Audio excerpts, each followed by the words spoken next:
All right, we're back. I had to check some settings later, but we're here. My name's Austin Alesso, the manager here at the Satellite Branch, and we are going to work on some online Dungeons and Dragons questions. We're going to start off with Reddit, probably go over to Facebook a little bit later, and we'll move on from there. So, now that we have that underway, we're ready to go. Let's continue, see what's Reddit up to. All right, so go ahead and go to hot. Got D&D next here by Brushwolf625. When it comes to rules, what makes you say, I recognize that the council has made a decision, but given that it's a stupid decision, I've elected to ignore it? Discussion. For me, it has to be that unarmed strikes don't trigger things like sneak attack or smite. I feel like there's certainly reasons for it, but who doesn't want to combine an unarmed strike with searing smite and hit a goblin with a falcon punch? It's very cool, but the reason why that does not work is unarmed strikes are not melee weapons, although you make melee weapons attack with them. You gotta have melee weapons for smite and sneak attack in order to work. That is the reason. Um, hmm.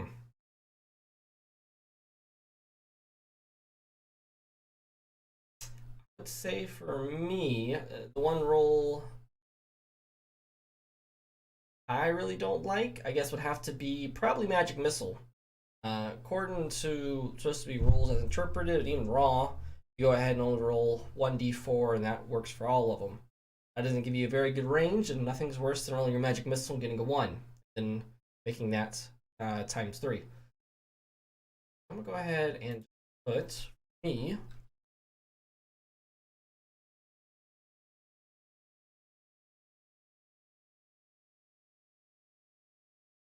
I would have to say the one rule that I do not like is the fact that Magic Missile is only supposed to be 1d4 die roll, and the damage is applied to all of the dice. Period. It is really unfortunate if you happen to roll a 1 for your damage, so I just allow them to roll 3d4 and take the average of the damage, basically. Period.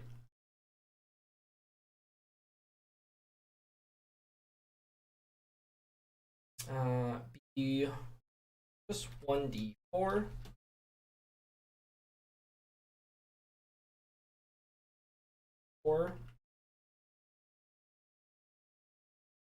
Magic Missile is only supposed to be a 1 and 1, a 1d4 die roll for damage that is applied to all of the dice. It's really unfortunate. Happen to roll a 1 at the roll for your damage there. I just allow them to roll all of the damage dice separately. It gives a better average of damage. Okay, so that will make separate happen A.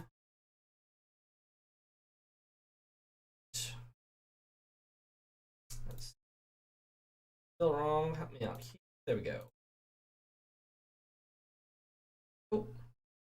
All right, so that's 1 for me. Let's see what everyone else had to say. Unarmed strikes and smites are one example. Limiting flavor, balance. Paladins can't smite unarmed strikes because they want to create the weapon wielding paladin archetype. I can do that. It also makes an issue with I suppose natural weapons like claws and tabaxi as well. Tabaxi would be able to use their claws to smite.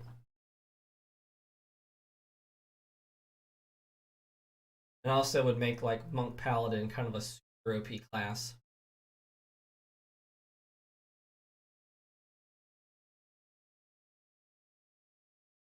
All right. Dark vision.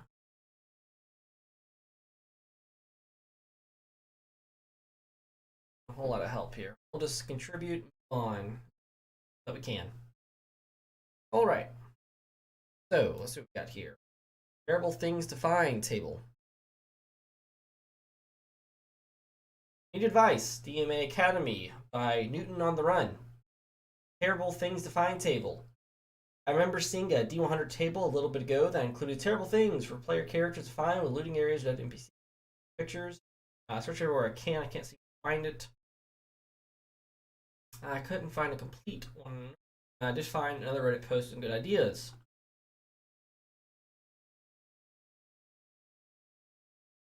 Sure, we'll bite. Let's see.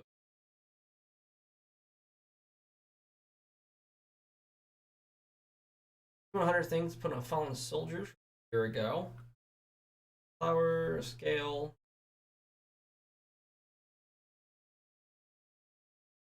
24 things here. I guess it's everybody trying to work. Okay. Already been helped. Ready. Got a commission here for Arabelle. Nice. Tavern competition. All right, here we go. Get to the meat potatoes. Ask Game Masters by D&D Player Man. Should I leave? I'm really on the edge here, and I just want a second opinion on my situation. Currently in a group with 5 other players. As of now, we've just been running half-hearted games that were written about 1 hour because of constant canceling. Okay, red flag. Lack of commitment from everybody. Probably lack of communication as well. Any attempt to schedule a game fails very quickly, as people just don't respond to the message or cancel very shortly before the game, causing it to be canceled, since it's quite relevant in a game that we're trying to run. The role-play front is also quite limited, as players don't really make an effort. They quite often fail to remember details, don't make the characters in time, despite getting ones. They don't take any initiative and try and interact in their situations. Huge metagaming problem as well. Tried bringing this up and actually took a break last year because of it, but to no avail. I've currently been playing in this group for around a year and a half. We haven't been able to play a real game for about 3 to 4 months just because of scheduling problems. The only thing that's making me on the edge about leaving is that I don't have another group to fall back on, at least for the next months. I was hoping opinion you guys could help me. Well, it seems to me that everyone's just playing, and I feel like the scheduling conflict, unless everybody has rotating schedules, is probably just an excuse to communicate. I had to guess. Let's see you posted anything.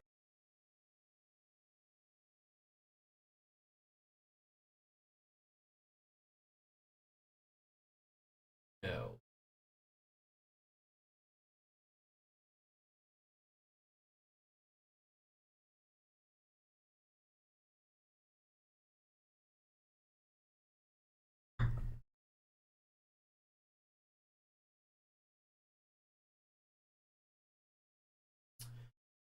Okay, let's see what we got here. So,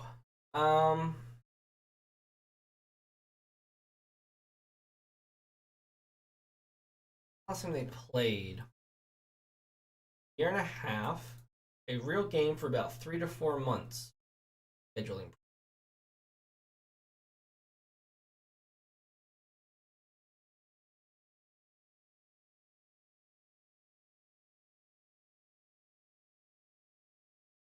It seems to me that the players have already left.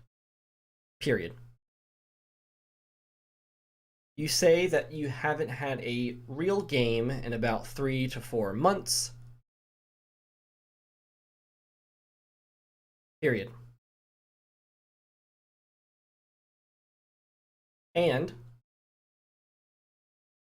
that scheduling conflict is the primary issue. Period.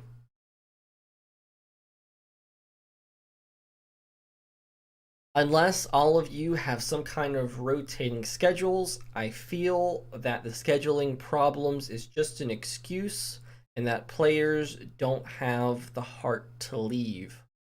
Period.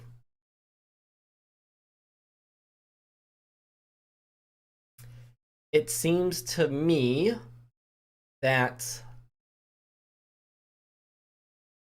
no one's really having fun with this group, but nobody wants to take the first step to leave or communicate that they're not having fun.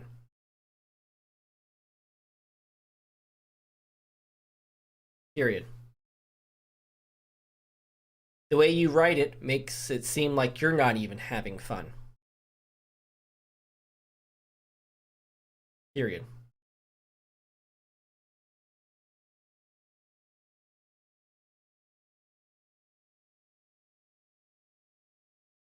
Whether you want to leave is ultimately up to you, but if you're not having fun, I would try communicating with the group and the DM especially.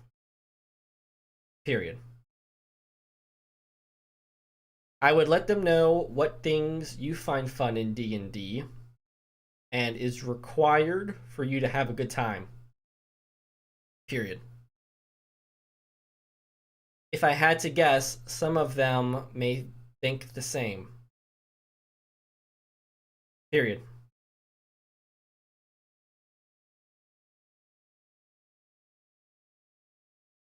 I don't know how I want to end that. Something here. Seems to me that players have already left. You say that you haven't had a real game in about 3 to 4 months, and that's an issue. Plus, all of you have some kind of rotating schedules. I feel that scheduling problems is players don't start to leave. It seems to me that no one is really having fun with this group, but nobody wants to take the first step to if they are not having fun. They are not fun. The way you write it makes it seem like you're not even having fun. Whether you want to leave is ultimately up to you, but if you're not having fun, I would try communicating with that, hitting that with the group and him especially. I would let them know what things you find fun in D&D and is required for you to have a good time. If I had to guess, some of them may think the same.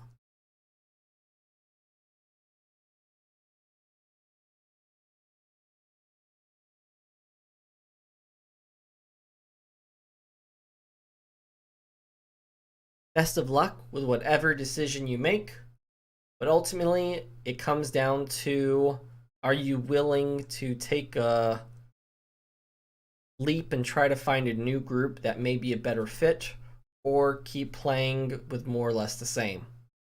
Period.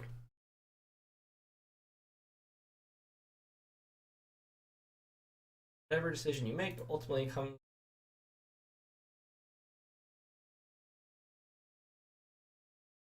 I think it comes down to. Let's put this to one. Willing to take a leap of faith and try to find a group may be a better fit, or playing more or less the same.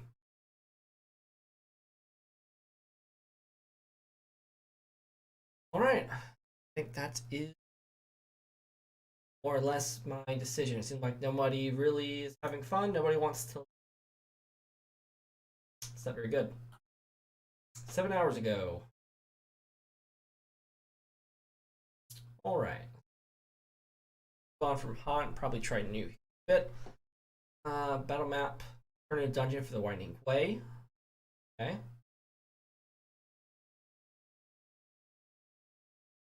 Ooh. That's very well done. Last ones are a bit rough. 9. Guess it.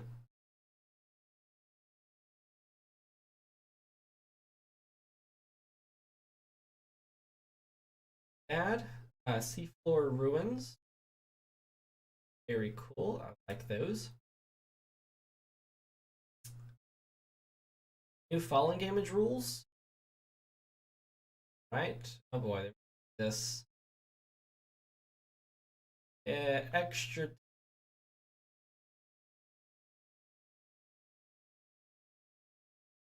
Okay. D&D Behind the Screen by A Child on Earth. New falling damage rules. Mechanics. Hi. As you might know, there are quite a lot of people who do not like the official PHB falling damage rules for, and in my opinion, good reason, limited and unimpressive at higher levels. I have found some rules by other players and DMs who agree with this, but I have found none that were easy enough to use in my games or difficult enough to be applicable in different situations. This is why I made my own set of rules that are threatening to high level players, but still not too deadly to lower level players. They work for me, and I hope too. You don't see what the problem is. Let me explain. Damage cap is set too low. Yeah, the major issue with the rules is it doesn't take into account the real world physics of acceleration and force not being linear. Further you fall, it's not linearly scaled as just a d6 per 10 feet. Falling 70 feet is way worse than 20, 30 feet. Not half as worse. Yeah, so we're not going to get into the mechanics of all that.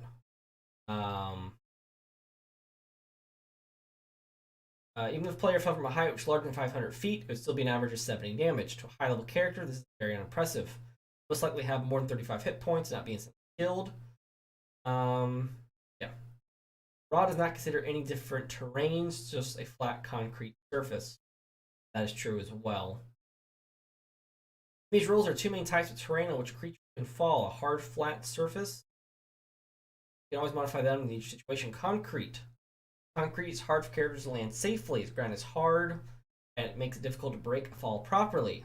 Where only a small drop off which break a fall properly. In these rules, characters can make acrobatics checks to try to avoid individual falling damage die.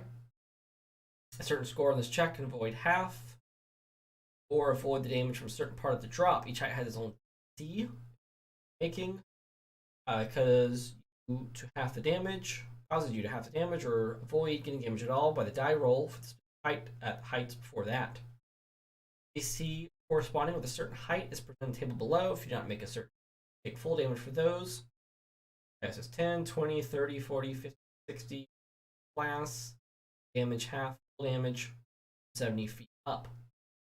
For example, a creature falls or drops from a height of 40 feet, rolls a 17 for their acrobatics check, meaning that the creature's breaking their fall enough so they don't take any damage for the first two dice, take the remaining 2d6. Rolls a 26 in the acrobatics check, on the other hand, they only take 2d6 damage, but the damage of the first die, roll for the 40, the 50 falls halved, they have surpassed the 40 feet.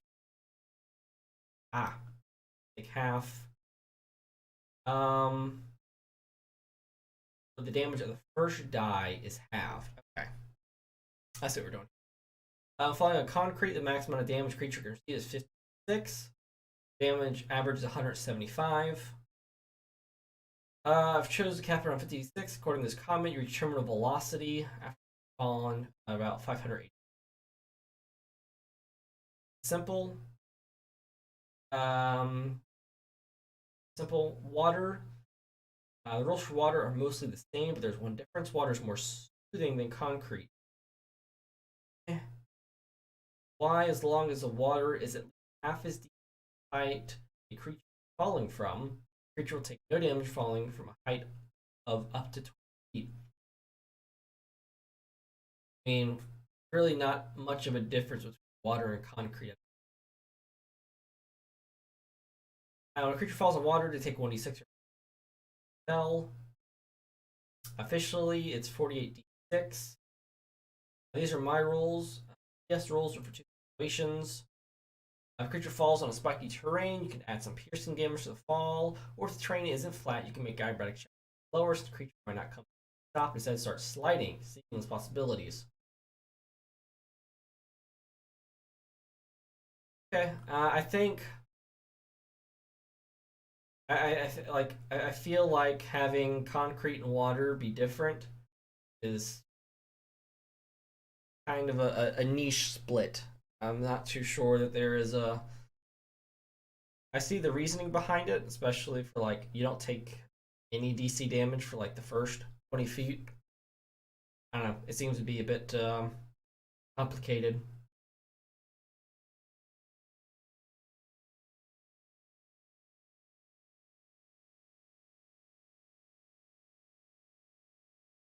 But does he post anything else below?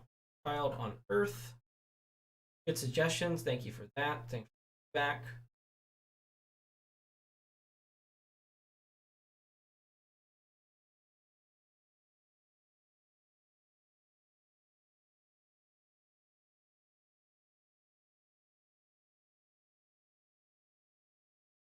Range from a D6 to a 10. As an additional 2d6, that's Pathfinder rules. Um,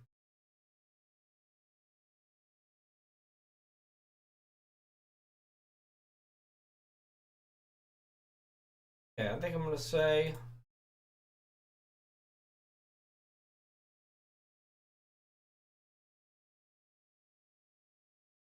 I agree that the raw falling damage rules and need to be expanded.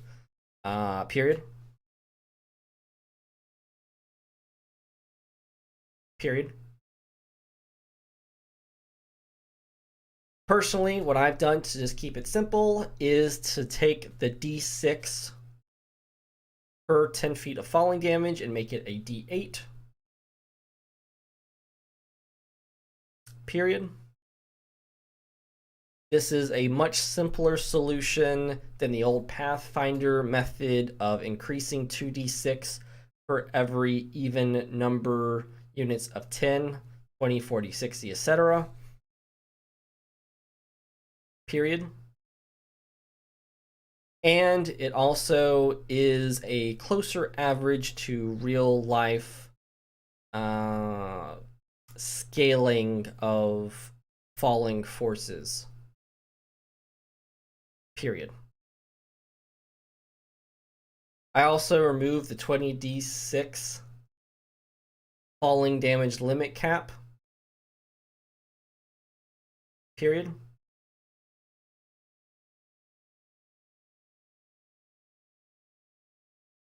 I actually haven't really. Can't remember. What did I make the limit cap?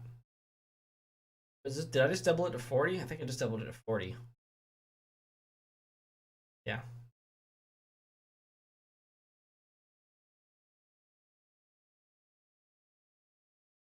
And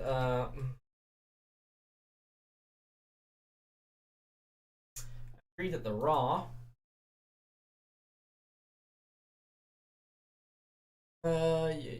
being a monk will work to a certain point. I agree the raw falling damage rules. Rules expanded on. I didn't say to put a period there. Personally, what I've done simple.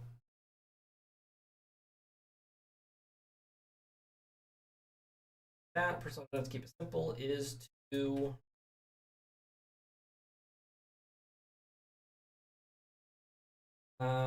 remove. I'm gonna take that out. Remove the 20d6 falling damage limit cap and double it to 40d6. 6.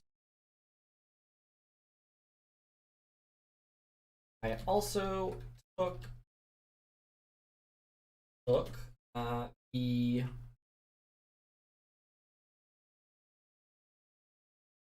six or 1d6 10 feet falling damage, made it a hit 1d8 per 10 instead. This is a much simpler solution than the old Pathfinder method of 2d6 per every even number units of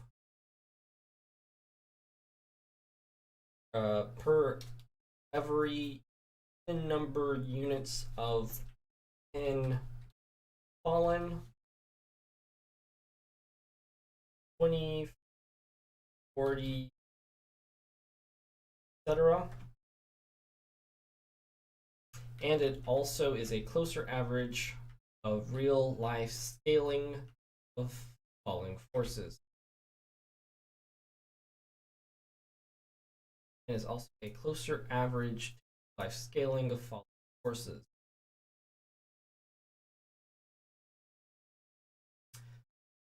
Cool. Yep, that's what I did. Just make it simple. Not a bad idea, just feel a tad too complicated.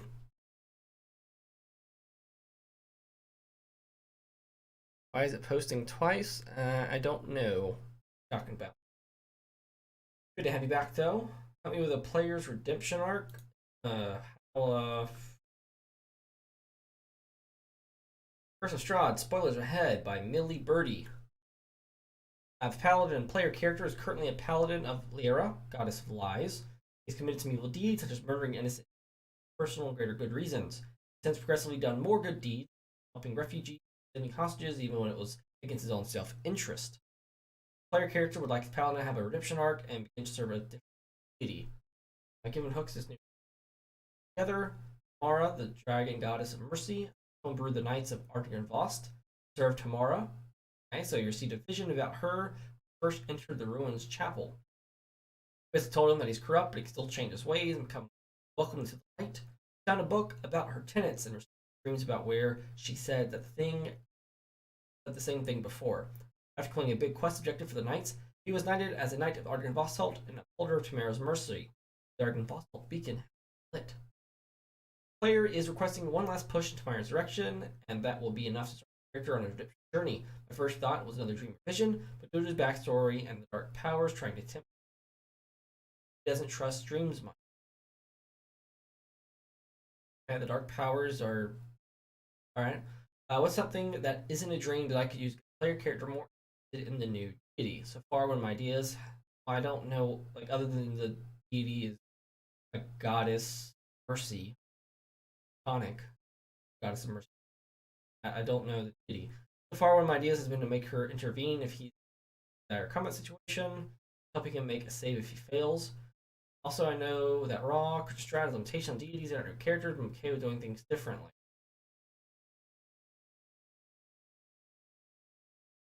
As in a dream.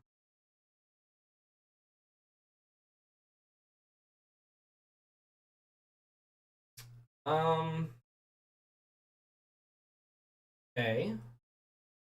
What's something that isn't a dream that I could use their character? I not have a lot of information on this homebrew god Amara.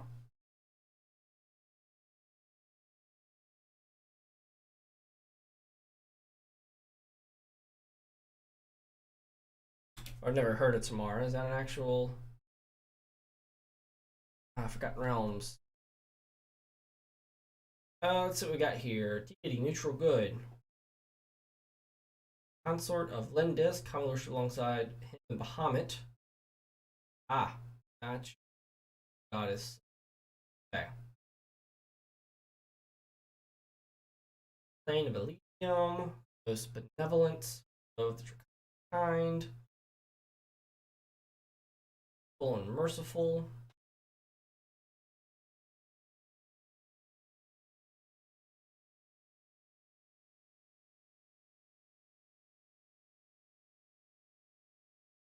Be interesting to like set up a temple or clergy.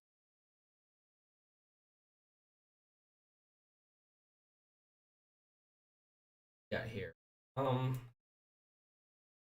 Yeah, the dream.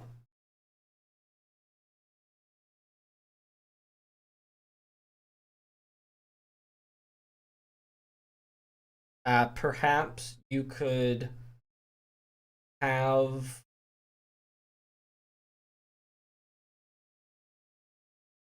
uh hmm, more interested. perhaps you could have um redemption arc.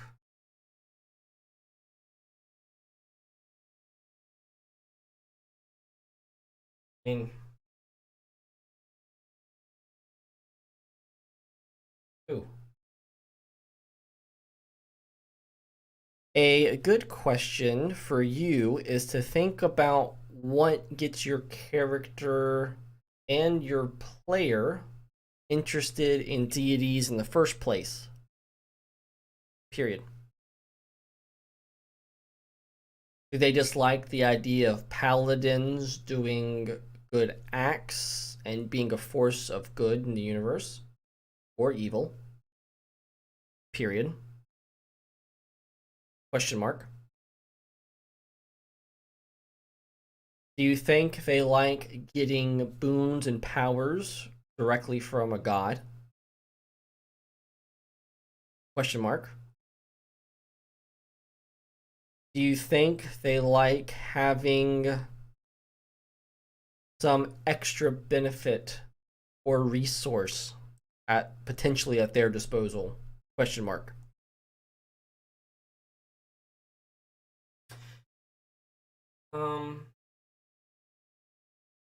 A good question for you to think about is what gets your player interested in deities in the first place?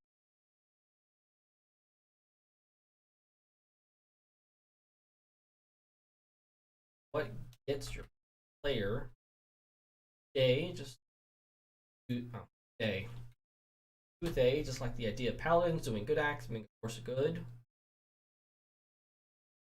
in the universe or evil? Do you think they like getting boons or powers directly from a god? Do you think they like having some extra benefit or resource potentially at their disposal?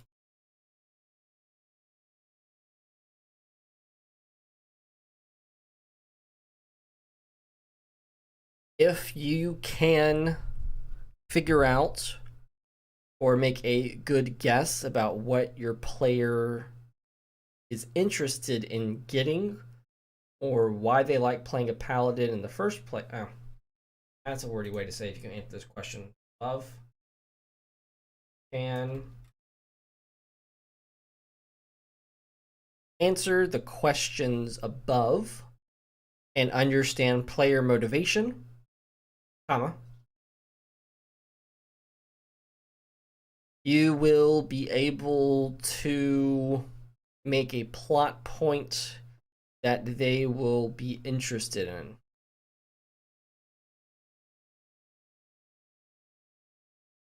And understand player motivation, comma,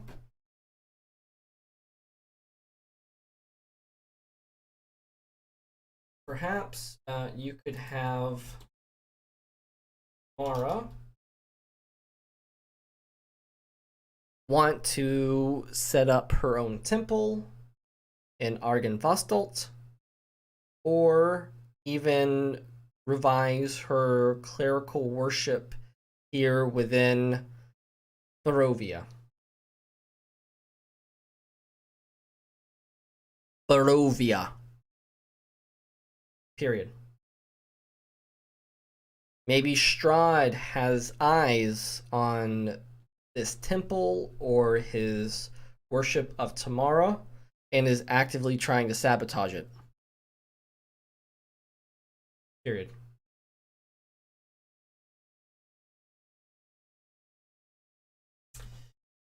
Any other ideas? And look for the week for a better understanding of the deity motivation and deity's motivation and characteristics.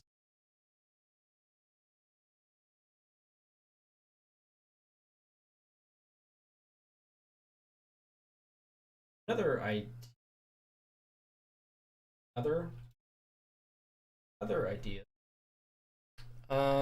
Dream stuff out of this. Yeah, that episode. Temple in our Ostalt. Wait, why not? I feel like there is RGYN Argenvost.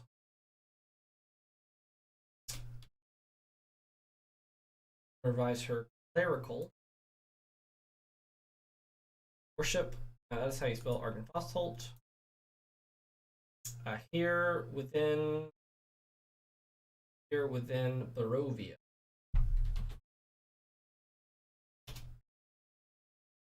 Yeah. Rod. Size on this or worship up tomorrow. Worship of tomorrow. Out of that. Barovia is a word, a dictionary. Trying to sabotage it. Go.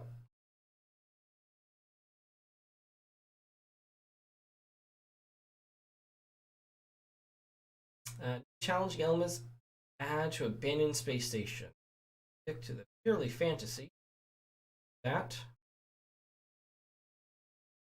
Sometimes the best you can do is give your players a breather session. And you go zany.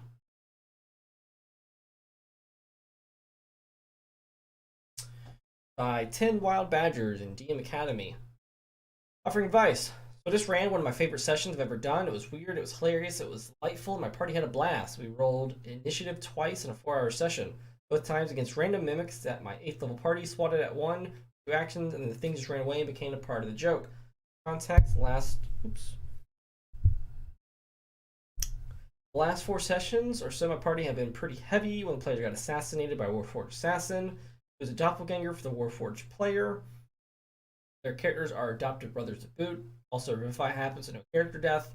And 3 sessions after that, we're following the plotlines of Revolutionary France, being several big bombshells about character paths, including the Warforged PC who's supposed to assassinate the player and his entire family, and the whole session-long boss fight with the villain behind it that I overturned and nearly TPK'd the whole party with. That one was my bad. So after that, they're pursuing their next quest, a personal one about going full Orpheus in the Shadowfell to bring a PC brother back to life. You know, like you do.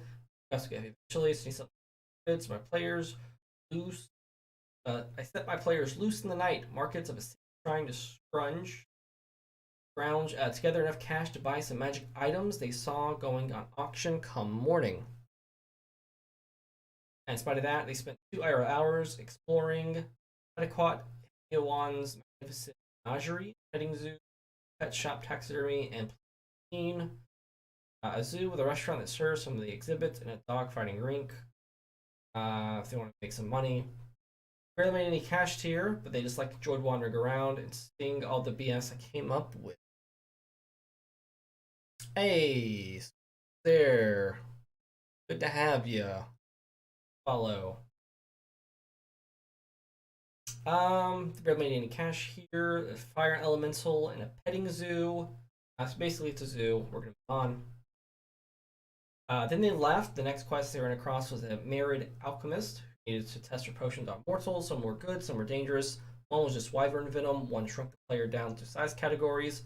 One was truth serum. One was bottled tequila. Other stuff.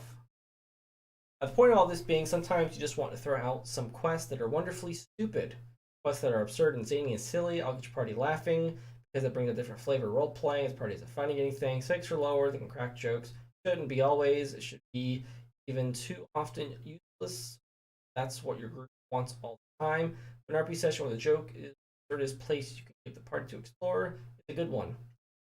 They hit them with a barrage of the weird. They don't take seriously and let them do nonsense cut loose. just a very long-winded way to say and give someone example and context to just basically try to balance out heavy moments with light.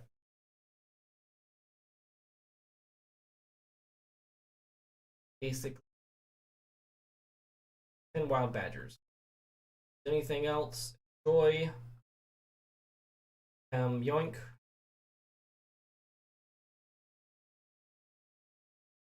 It's also fine for players who focus on the heavy stuff they're allowed to make focus on. Make silly sessions.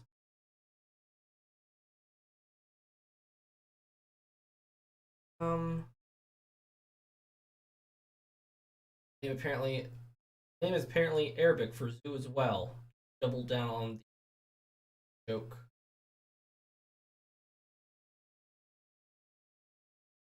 Good ideas here.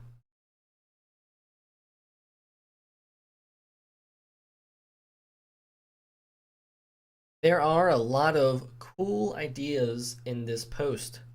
Period. I agree with more or less what you said. Anytime there is a super serious stretch of fighting or even super serious sessions,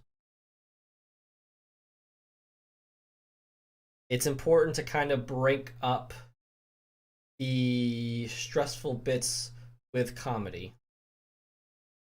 Period. Or just something that's not super stress inducing or anxiety inducing. Period.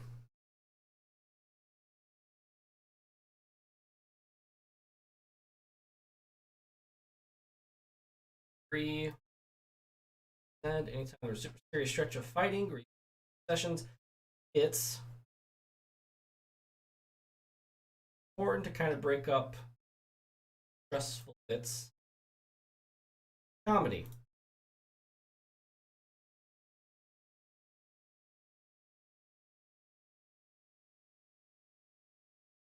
Let's put a semicolon there. We'll just that, put this, put more.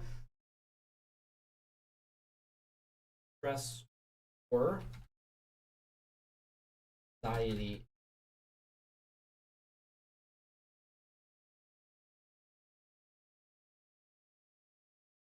All right, not bad.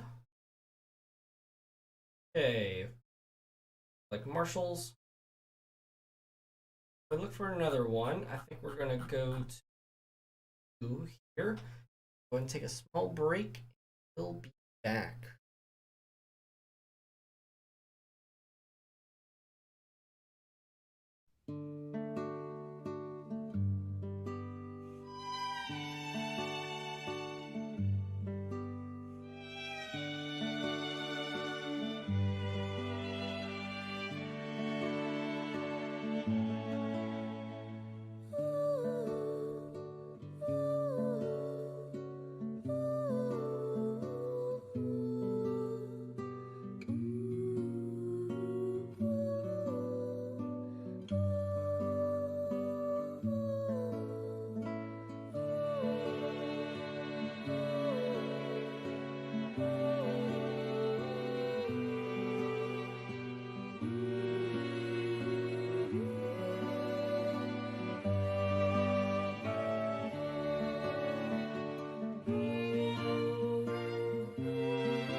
Alrighty, we are back, and let's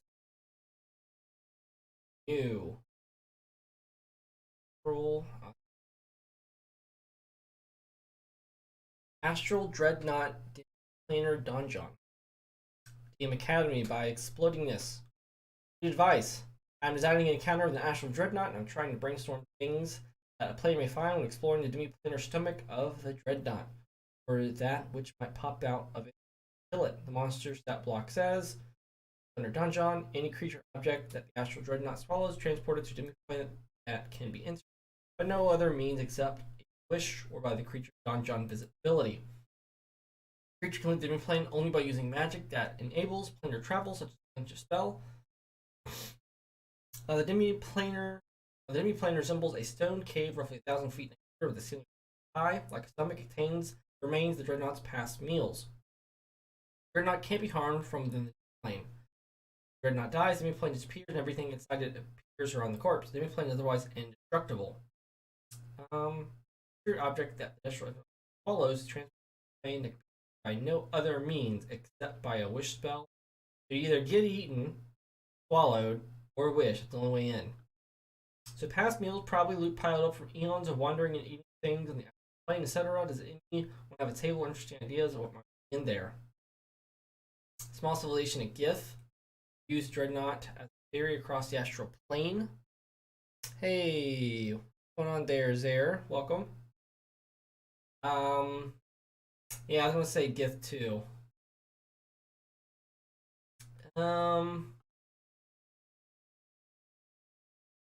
Just some ideas. Let's see what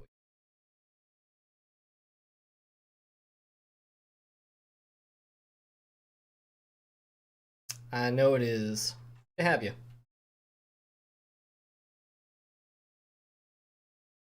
A entire devoured raiding party of Githyanki, including part of their ship.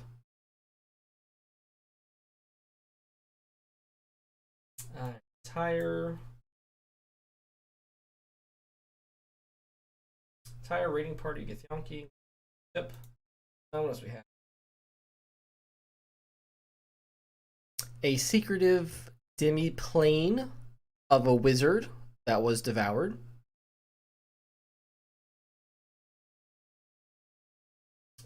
Secret demi of a wizard that was devoured, which held a secret.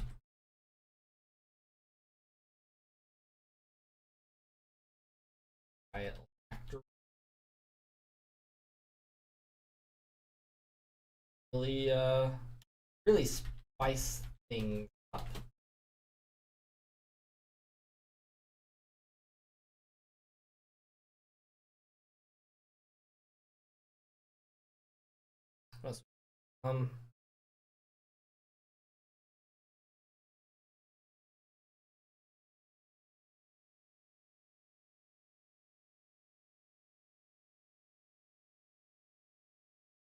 Pieces of a titan or maybe a god drifting out into space.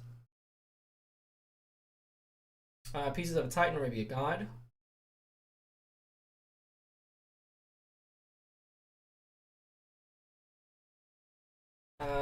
Kinda like Zodia pieces. What else can we think of here? What else would be out in the I could do a Githzerai monastery. Githzerai monastery more in limbo.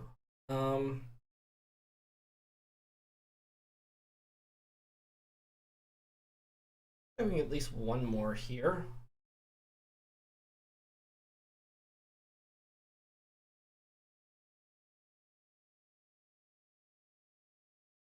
Ooh, what about Zod trapped in a General Zod prism. someone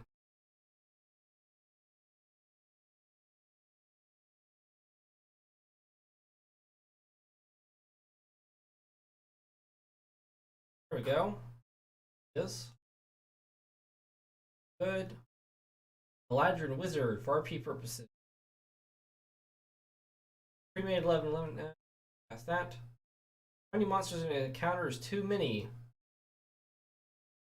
Dependent on. Fully dependent upon the CR.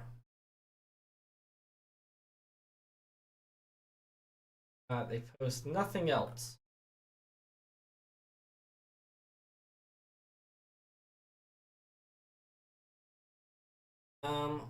Will do.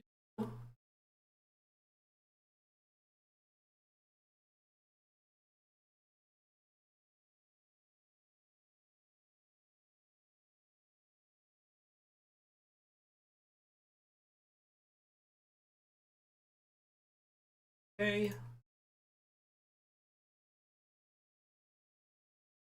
This is entirely dependent upon the CR or challenge rating of the monster.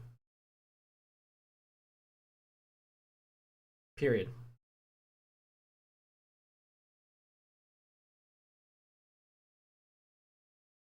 I'll say monster.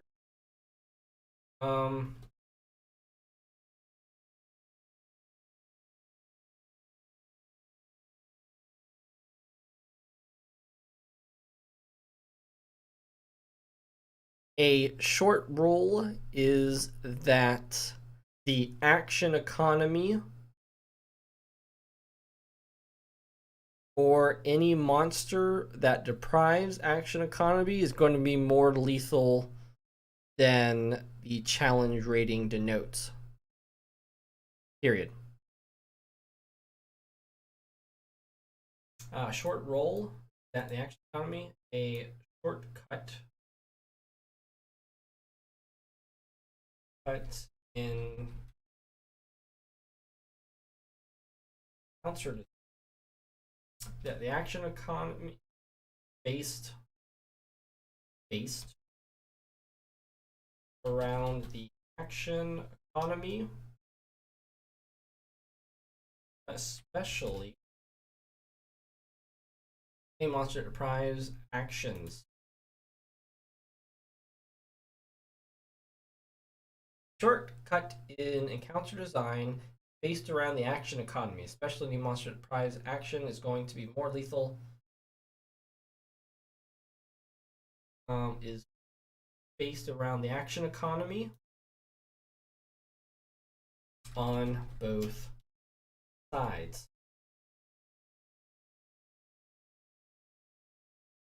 Any monster deprives actions going to be more lethal. Challenge rating notes. The DMG has ruling on this in go ahead and up where that is. Although this is such a generic question, it makes me think that they are new. Chapter 8.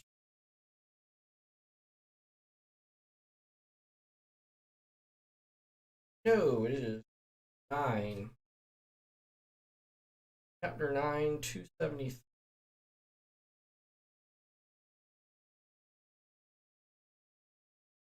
That's creating a monster.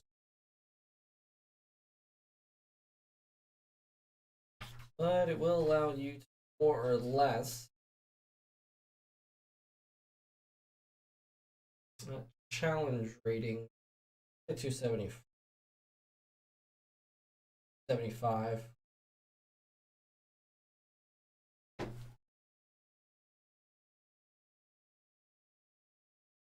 We'll just do that right there.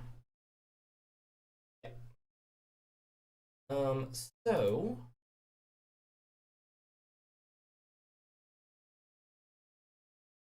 74 has rulings on R and CR and monster.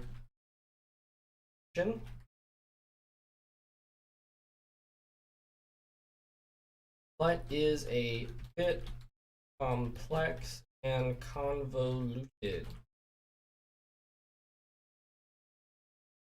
Bubbled Fight Club, a great website for a good estimation on how dangerous an encounter is.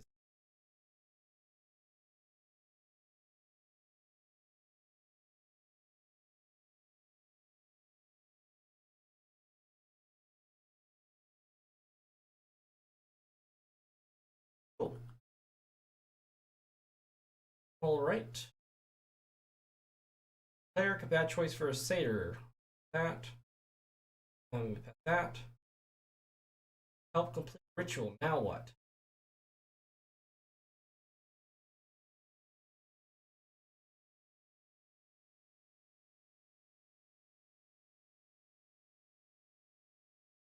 By the thoughtful one, DM Academy. A players decide to help complete ritual.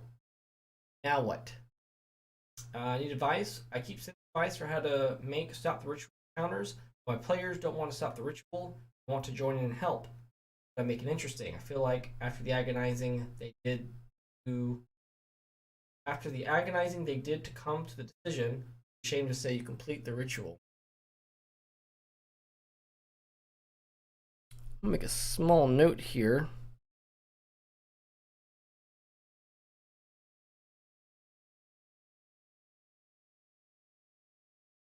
Alrighty. I make it interesting.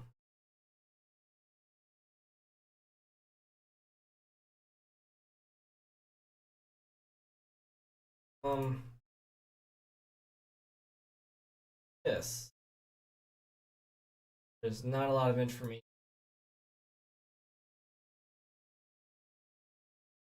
Since I don't know what type of ritual or even what the ritual purpose is, or if it's to a deity or extraplanar being,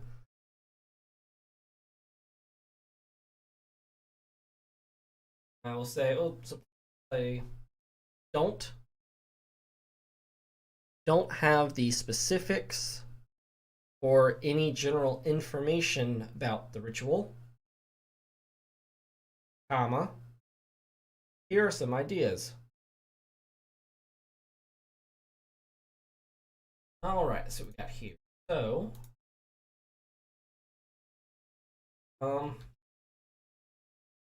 perhaps members that engage in the ritual sacrifice themselves, their soul, their blood to keep the ritual going. And that the players are going to potentially be sacrificed as well should they continue. Period. You could take it seriously and potentially kill one of the player characters, or maybe yet just scare them as all the cultists die, but the player characters remain with what they've done. Period.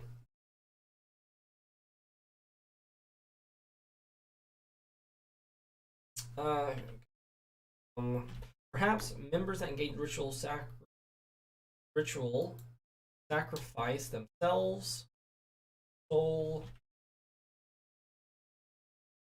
or their blood to keep the ritual going. That the players are going to potentially be sacrificed as well, if they should continue. If they continue,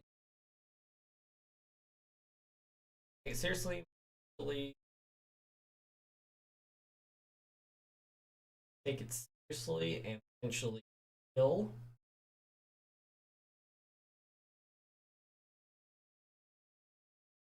PC in the process with die rolls.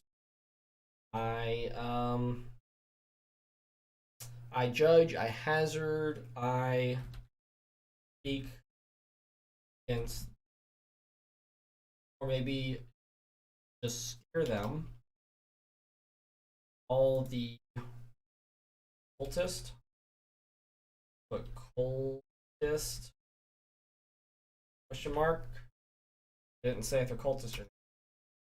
Die, but the player characters remain what they've done. What else do we have?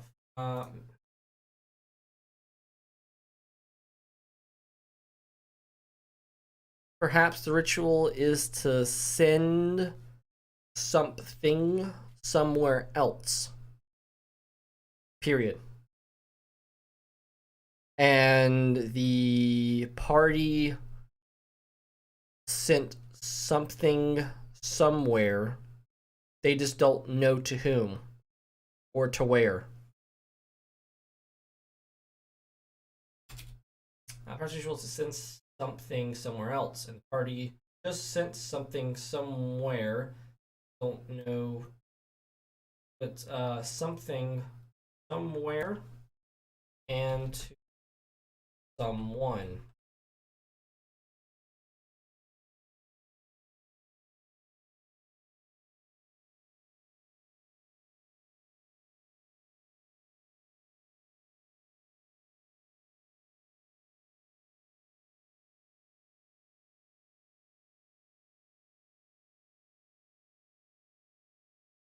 What else do we have? Spice up a ritual. Um,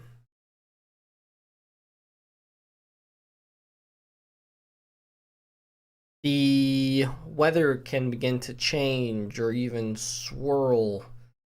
Period. Perhaps a storm comes by and makes it harder to continue the ritual to completion. Period. Those within the ritual have to make concentration checks. Period.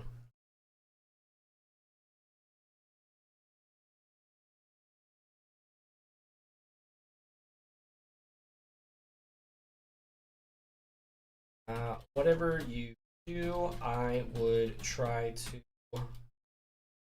flavor and use verbose language. Some multi would also help enhance atmosphere.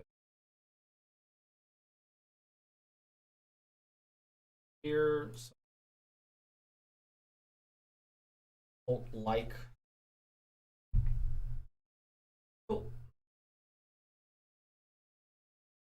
Alrighty.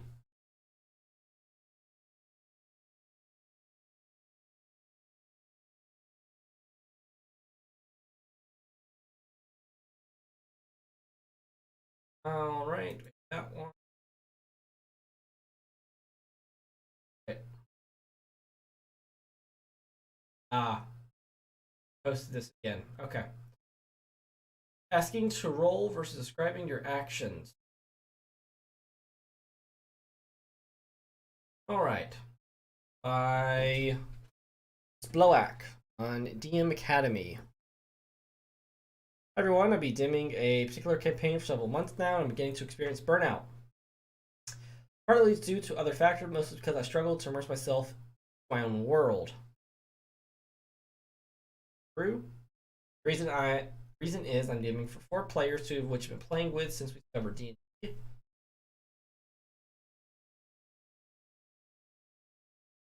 The other, okay, so they're not DMing for them, they've been playing it for X amount of time. And other 2 are new friends who are introduced to us. Play Pathfinder with other people. They have different and definitely less immersive approach to the game. The thing that sticks out is that they never describe their action.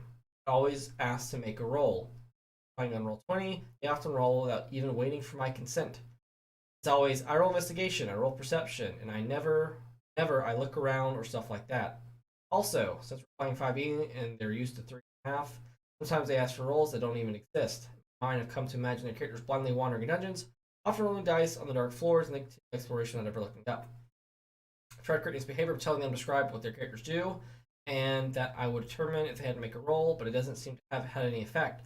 They're used to this way of playing. Worst of all, one of them was a DM in the role campaign, so I'm assuming he's the one who teaches players like this. At first, I thought it wasn't a big deal.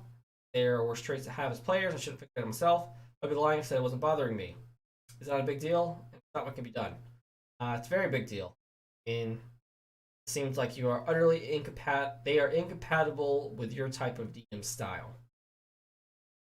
You either need to make this compromise, but if it's bothering too much, you just need to get players. More or less. Let's see. Block post anything else to help us. Everyone advice. Cool.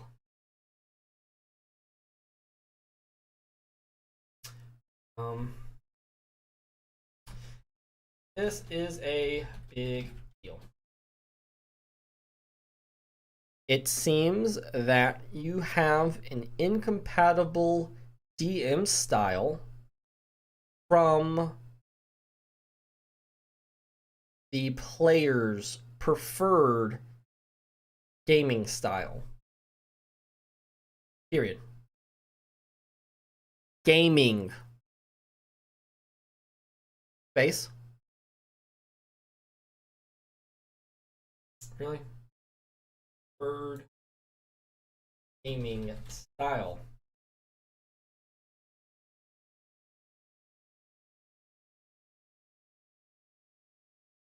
If it's bothering you enough to write this post, then it's going to be and is a problem that you need to address. Period. You need to have a formal talk with the entire group, a mini session 0, about your expectations. Period. You also need to address expectations of role playing in this discussion. Period.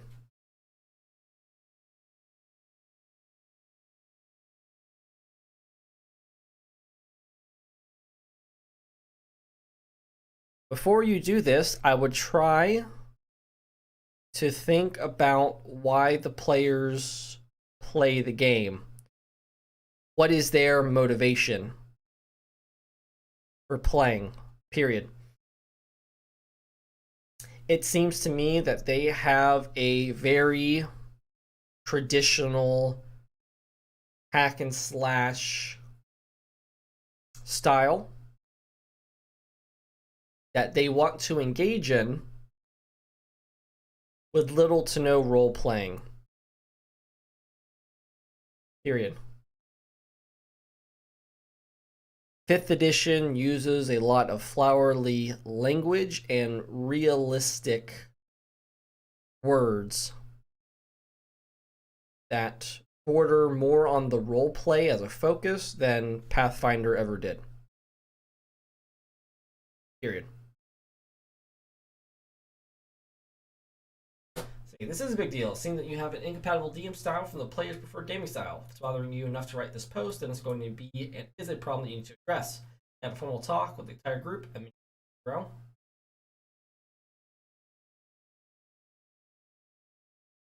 About your expectations. You also need to address expectations of role playing in this discussion. Before you do this, I would try to think about why the players play the game.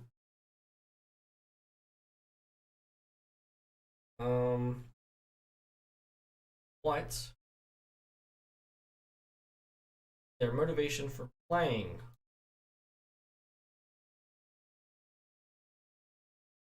It seems to me that they have a very traditional hack and slash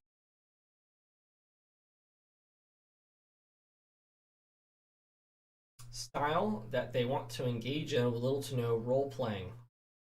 5th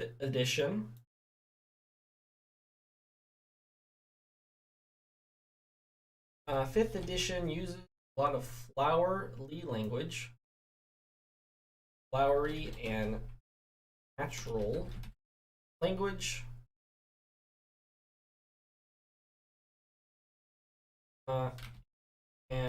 Flowery and natural language that enables, that facilitates more on the role play focus than Pathfinder or other editions ever did.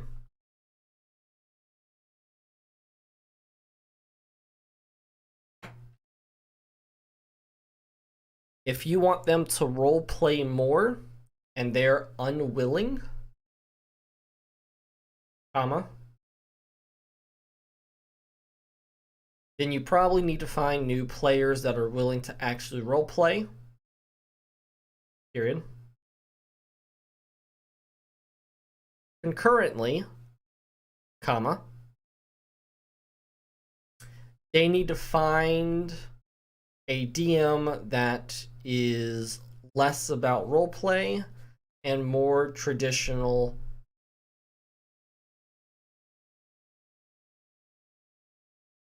dungeon delving. Period.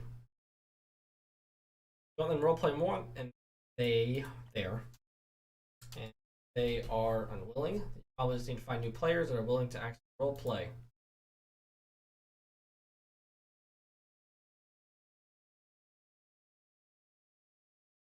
Otherwise, you are going to not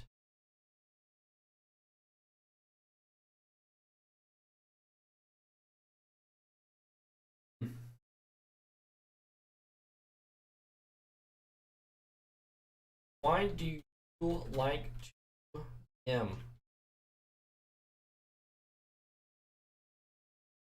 If you haven't thought about this question or filed or understand your motivation, then now is a good of some self-reflection. If you want them to role play more, they are unwilling, you probably need to find new players that are willing to actually role play.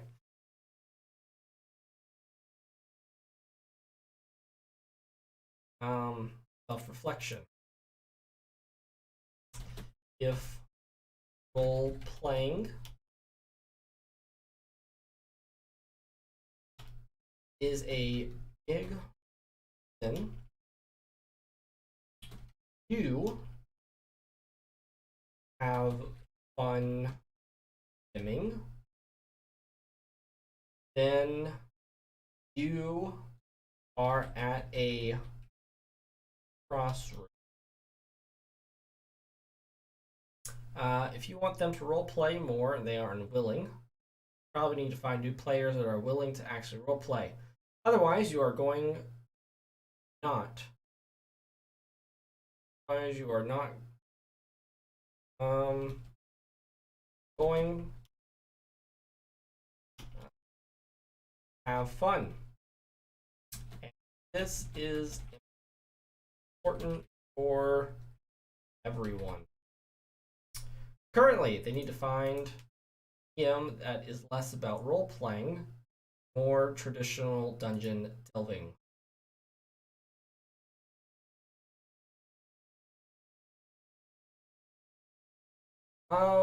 Yeah, so I think you just probably need to think about what play styles. Don't want to DM necessarily what they want to play. Just they want a different experience. They want to do, you want to write more horror. They want to be an action movie.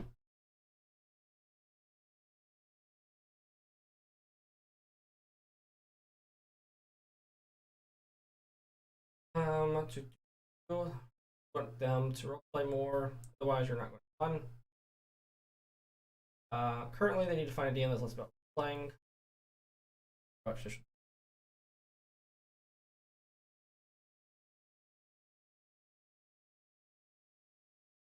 If true, then you find a DM. Oh. Alrighty. So let's do a couple more. I'll be informing my players of monster damage, immunities, and resistance. Else here. Ben the Bruiser. Team Academy. Need advice. I am doing a one-shot on Friday. My players introduce them a little bit to the Avernus setting. As a result, almost every monster they will be fighting will be a demon. Oh, okay. I assume because of the Blood War. I assume they're not conflating devil and demon together. Therefore, will be immune to poison and resistant to cold, fire, and lightning. This is a one-shot. Should I just tell them not to take spells dealing that kind of damage, or leave it as a surprise? Our one-shots are often revisited later. The characters always have a chance to return, but I was still unsure. I only asked because I had an experience in the past with a lengthier campaign. Most of the monsters I threw at them in a particular session had charm immunities. They became extremely upset, saying that I've ruined their prepared spell list, made them useless in combat. Every turn was them frustratingly stating that they were going to melee attack and probably die. Kind of became a little awkward and made me feel guilty as a DM. Well, I mean, that's on the one hand, that's just the world. It sounds like they are very DM versus player here. Okay. I feel like he handled it extremely immaturely, but I couldn't help feel like he did have a bit of a point. I don't want to fall in the same situation. Is the player still here?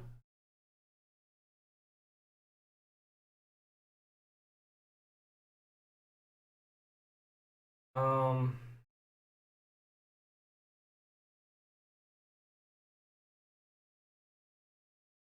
say, uh, what I do for a one shot is give them a short synopsis of the basic plot. Period. So personally, I would inform them that they are going into Avernus and they're likely to fight fiends. Period.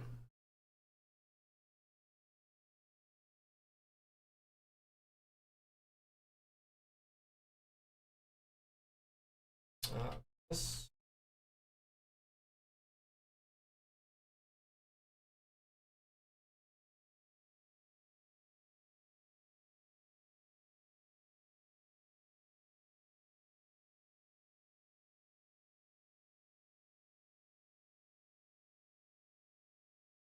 I would give them probably half of what they're resistant and immune to, just to make sure that they didn't build a character that would be heavily nerfed in combat. That way I could throw harder things at them. Period.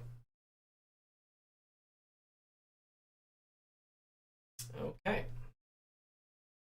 So, half of what they are resistant and immune.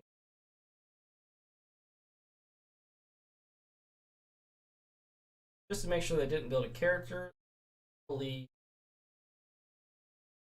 in effective combat. That way I can throw harder.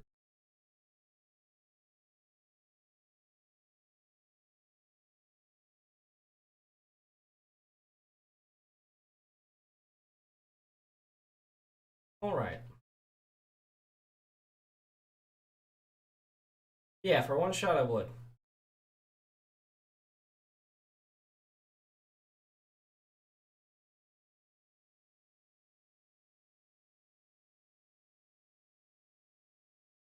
If you think I shouldn't. Play off a player character's NPC family member.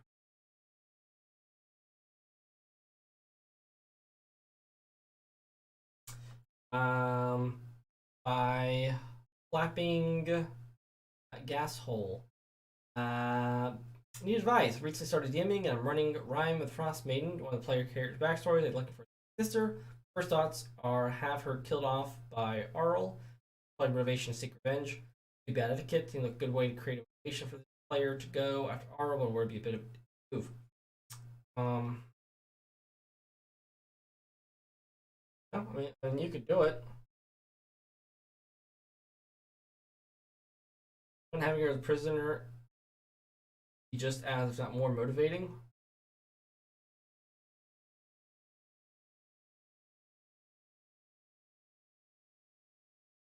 Huh. Here would be my first move. You could do so, but yeah. Um, no, I like this one. This right here gives our drama, conflict, role playing, and role playing opportunity.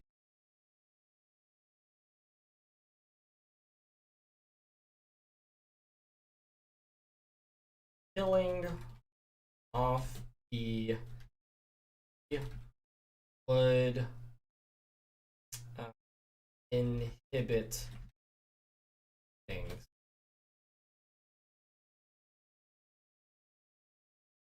Good one.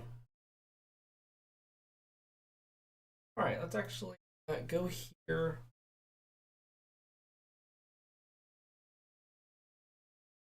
Alrighty here. So,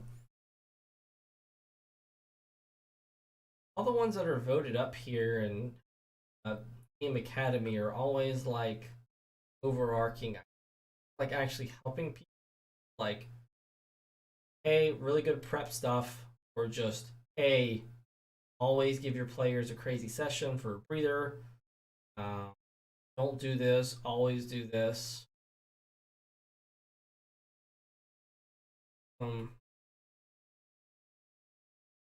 7 hours ago, 11 a day ago. Don't focus on accents. It's always offering advice stuff.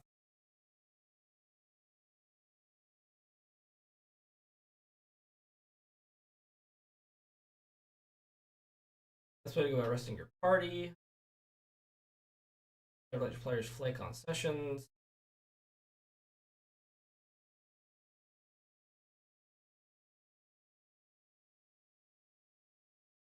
Um, Failure is an addition. Sign up votes. Wholesome award. Or comments.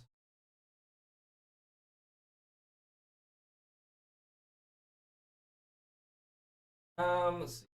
Fail.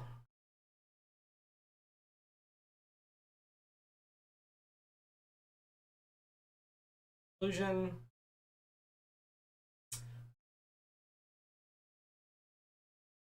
Process for others. Come as something fun or forward.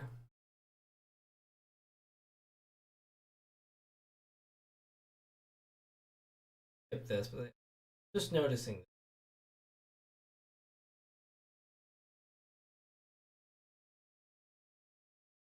Never let your players flake on session. Advice. Magmadar 1. Shocking how players just flake on session without saying anything. Or of course, everyone has stuff that comes with IRL that causes them to miss sessions. That's fine if people give players give people up. What is not fine is not showing up without not saying anything. Common online games these days just show no show without saying anything and let people accept it. It only happens because the end let it happen. Think about the reality of flicking on sessions. Everyone's expecting player to turn up. Players in the end make plans for them to turn up. Yeah, people waste time. Massively disrespect everyone's time.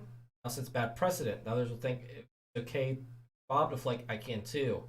You guys the lose authority with your players and problem behavior escalate. Have to create repercussions for this. Other players will quickly message that it's not okay. Case the point, I booted a guy that was generally distracting during sessions up late without saying anything. Brought up why I kicked him from the group to my players, and since I had an issue players doing the sense. Precedent what is not allowed, everyone else will get. Um,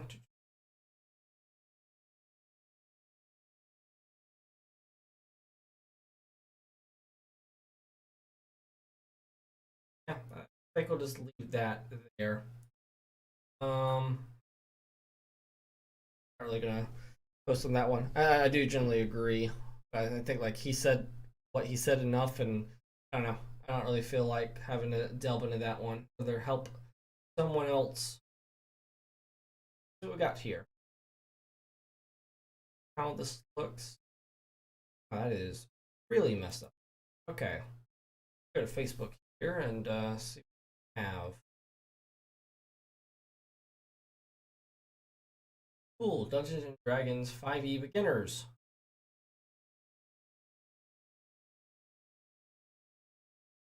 All right, let's see.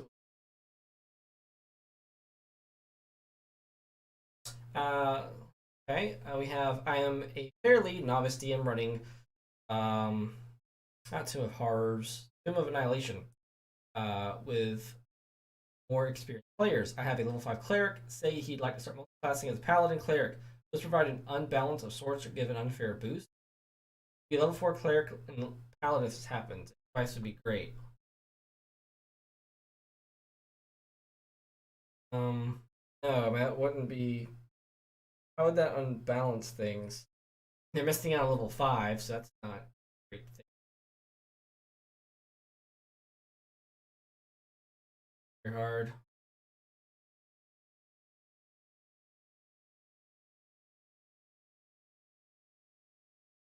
Um, yeah, I'm just gonna say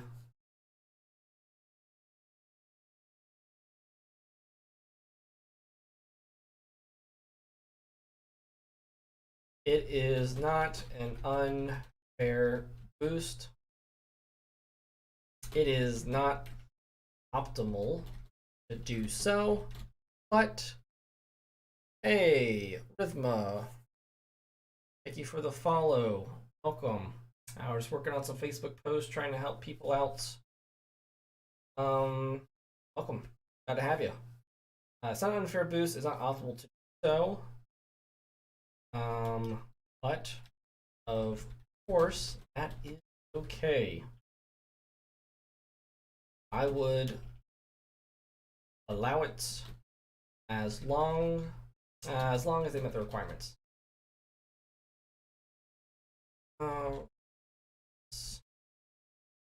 And spell right now.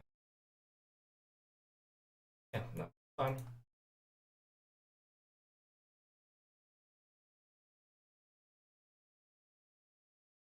Well, Rhythma, maybe you can find some looking for group. I know there's a subreddit for that. But you know, I don't know your personal life or your scheduling. I know it's real hard if you have a job, you have kids, anything really needed for your time, especially to get a group together with everybody actually same schedule. But there's got to be a group out there for you somewhere. But yes, I know your feeling. It is sometimes hard to find time to play.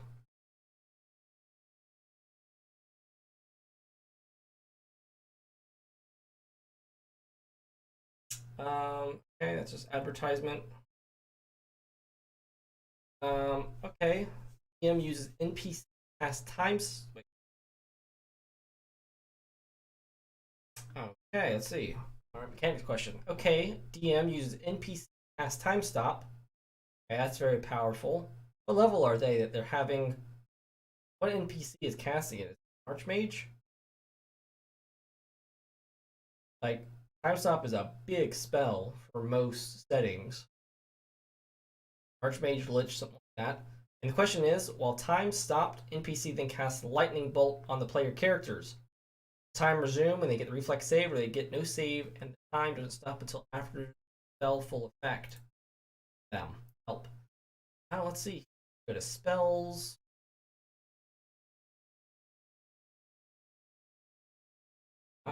Let's go to time stop. I'm sure you can't do this. 9th level transmutation. Pop this out, guys. Casting time and action self. You briefly stop the flow of time for everyone but yourself. No time passes for other creatures. Oh. No time passes for anyone but you. You take 1d4 plus 1 turns in a row, during which you can use actions and move as normal. The spell ends if one of the actions you during this period, or any effects that you create during this period, affects a creature other than you or an object being moored or carried by someone other than you. In addition, the spell ends if you move to a place more than 1,000 feet from the location where you cast it. So yeah, basically, you can use time stop to like do actions as long as they don't affect stuff of someone else being held or on their person, or affect another creature other than you. Do you like time stop, like blur, haste, something like that? But no, would not work that way. That sounds really ridiculous. Why is the DM casting it?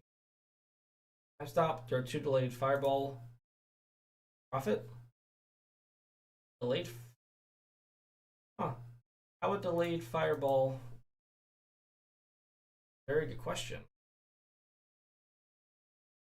Pop that out as well.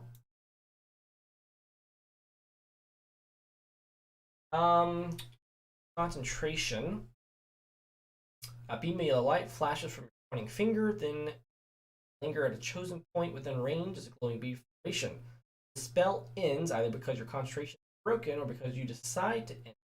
Also, the low roar, it's an explosion of flame that spreads around corners. Each creature 20-foot radius sphere must make a dex save. They take fire damage equal to total accumulated damage on a failed save, or half as much successful one. It would work that way because it's when you choose to end it. It doesn't say it's it, because you decide to end it. So basically, it's going off concentration rules. Concentration rules you can end at any time. Correct. Let's refer to the rules here just a little bit. I believe chapter 10 spellcasting can end concentration at any time, no action required. Yep.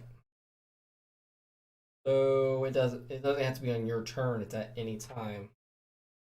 Okay. What I thought. I want to double check. I'll say that actually would work. That's actually a disgusting combo when we're looking at it. Well, I had got my buddies into it, and it'd be a player. Give him some days to shot, or a little homebrew lore. Huh. I know the feeling of that. Bit of homebrew. I would say there's definitely players out there. Maybe you can find a group motivated. Um, this guy, here, write an answer. Say, according to the spell, anytime you would cast a spell or create an effect that would affect another creature, time stop immediately ends.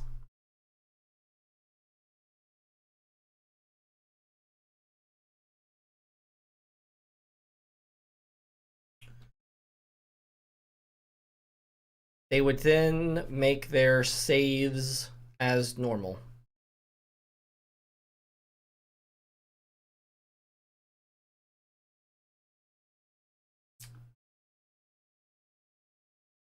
Spell anytime you would cast a spell or create an effect that would creature time would make their saves. Okay, let's put DC would make their saves as normal.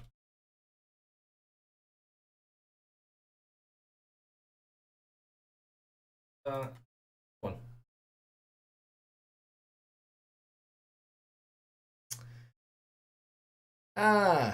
Gotcha. Well, good to have you back in the stream, buddy. Yeah, definitely. I know the feeling, trust me. Oh yeah, oh I forgot your name there. But yes, I know the feeling there. We've been doing okay.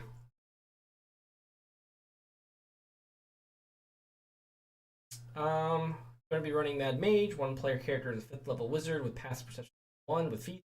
Going to see every secret door without even looking. Investigation, not a surprise. How would he ever fail?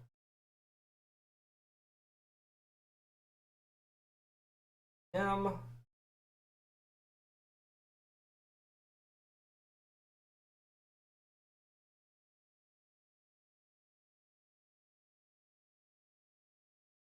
would say then they would generally notice anything out of place. Period. This is the point where perception versus investigation dichotomy takes place. Period. We go to chapter 7, usability score. Look more at that. I'm finding a hidden object. Go 170.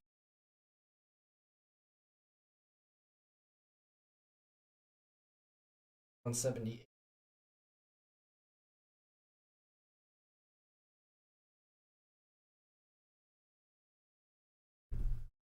PHP 170.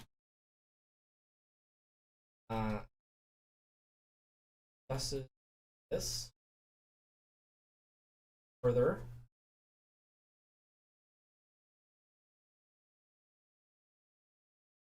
They essentially may notice something's out of place, but may not know why until they investigate it further. Period.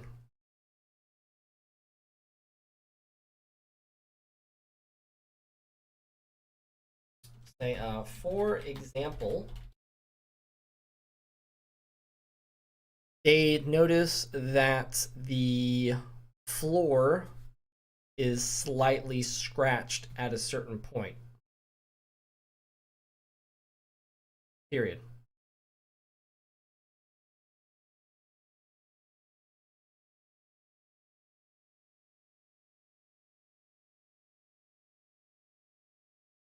An investigation check would reveal that there is a staircase underneath this step.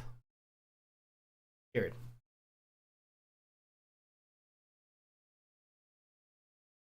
Okay. Is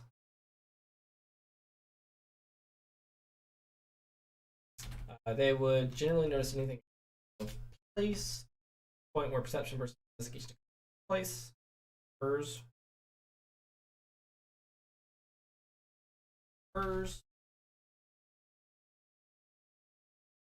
Yep.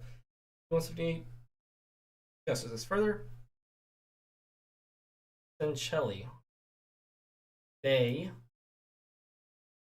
may notice something out of place, but may not know why. They investigate it further. For example, they notice upon entering a small room that the floor is slightly scratched at a point. Investigating check would reveal that there is a staircase under the step. Of course, they might assume so otherwise. Or we'll just leave it at that. I don't want to overcomplicate things. I'll leave it at that. How to deal with mechanics of drug use in game. Focus more on players has made the strong character choice of being an opioid addict, having trouble role playing it. More importantly, how should it affect their character mechanically?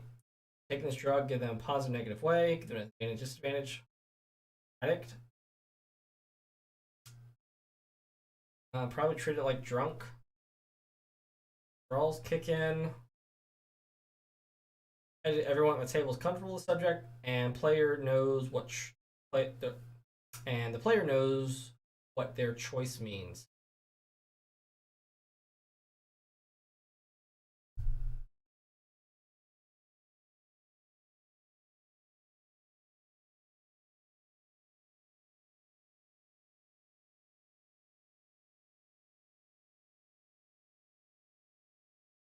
Let's see. Stage, character effects.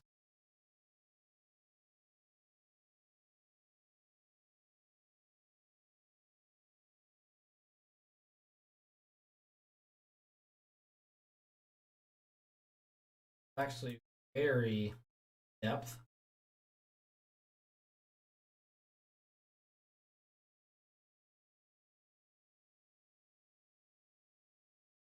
Um, I mean, it's opioids. So if we're doing real life stuff, I mean, I guess they'd generally be happier.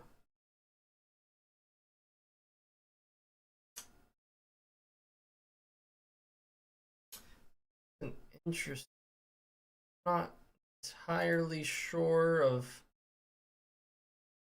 Not entirely sure of the mechanics here, and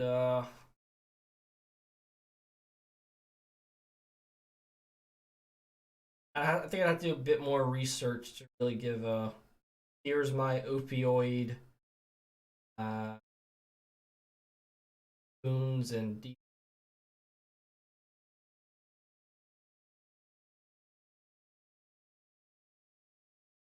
I suppose it would make them happier. Probably just make it affect wisdom saves. Image. Um,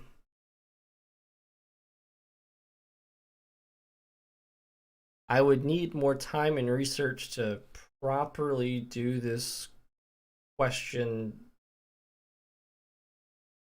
period. Off the top of my head, benefits for using would be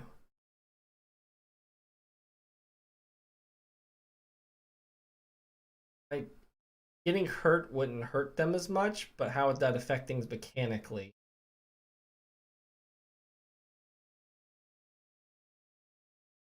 Yeah, I'm not sure how like with the real world mechanics affects D&D here. Happiness, what does that affect? Um, it gives them DR1 or something. I don't know. Hmm.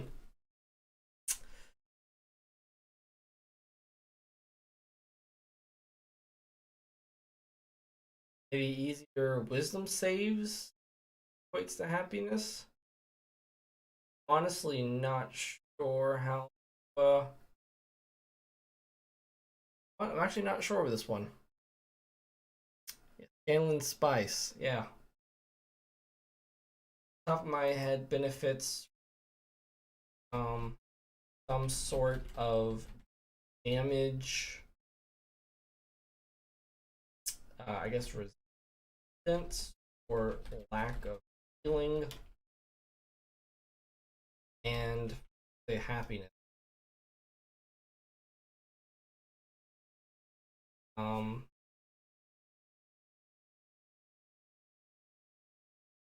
Not entirely sure the best course of action on how to implement mechanically.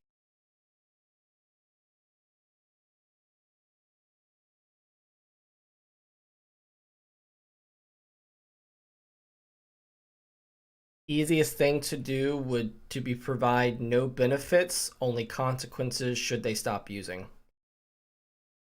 Period. I don't know. I'm trying to think almost like buff out and stuff and Fallout 3, but like that's once again very number crunch. Buff out and Psycho and stuff like that. It's real hard to give 20% DR. It doesn't like work. Would be for no benefits. No benefits, save, role playing. Only consequences should they.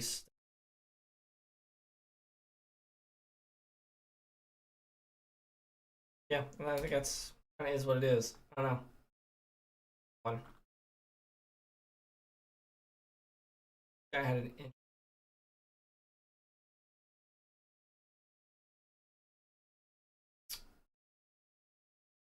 Oh. Uh.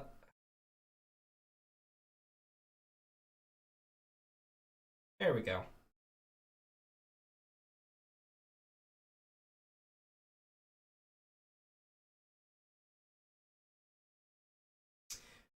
Okay. Let's see, we got Chuck here. My daughter has been watching some show on YouTube about 5e. It shocks me as I have tried to get her to play it with me and she refused. Today she asked me to play it with her. I don't know how to play, as I last played when second edition was current in the mid to early 1980s, but I can learn, I guess. Con saves when you not try and act normal. I don't know if that would be con saves as much just like trying to fake not being high. Probably more. I mean, it could be like Dex or Charisma based deception, potentially. Have tons of dice, get a DM guide and a player's handbook, or just a starter kit, not know what is in the starter's kit.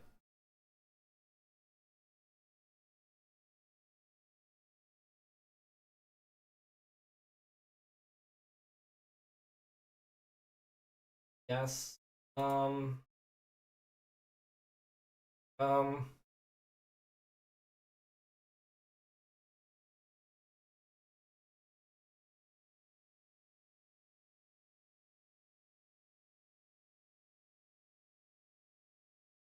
The three core rule books are all good for various reasons.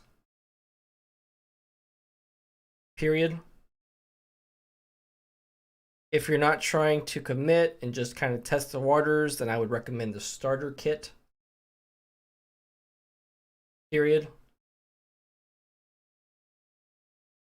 I would say that going into this, 5th edition compared to 2nd edition focuses a lot more on role play, and the rules are more simplistic in its design. Period.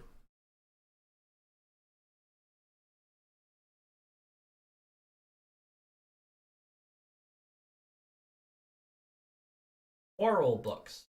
So the core rule books. Give us a little heads up there.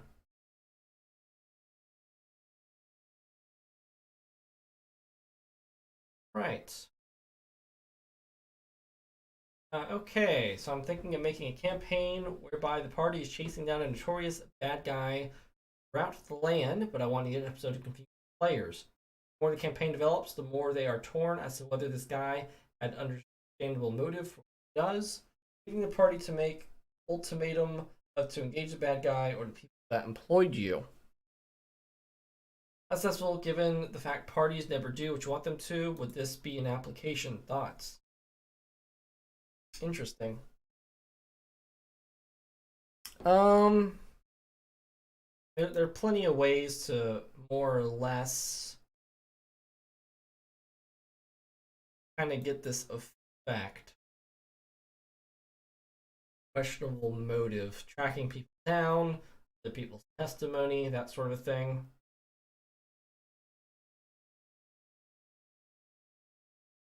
Making a campaign. Um,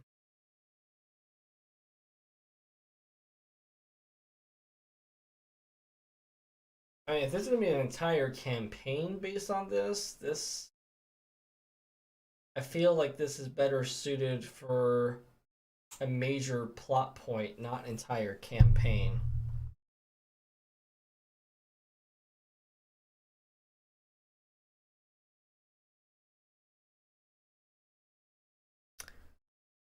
I feel that this is better suited for a plot point rather than an entire overarching campaign. Period.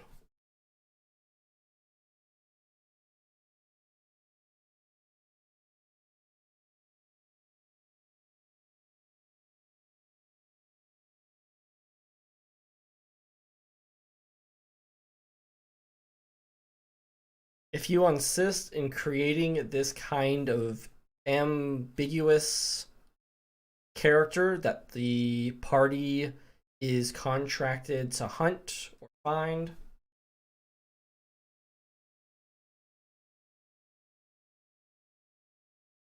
going here. If you are going to try to create this campaign based around an ambiguous antagonist, comma, then my best advice would to have the antagonist be 1 or 2 steps ahead of the party. Period. The party then has to come across a various multitude of NPCs, all with different opinions about the antagonist. Period. Some of them don't like the antagonist, but more of the NPCs do, and some even give great testimony about his character. Period.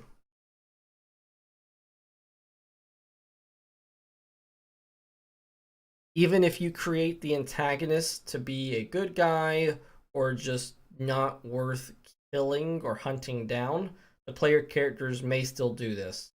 Just a warning. Period. Alright, we got to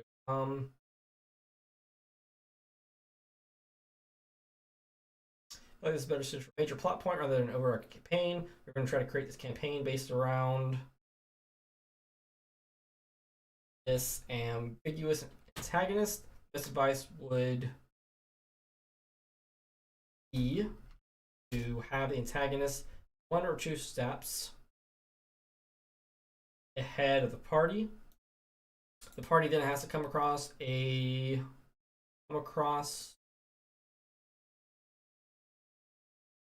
NPC that the antagonist had an interaction.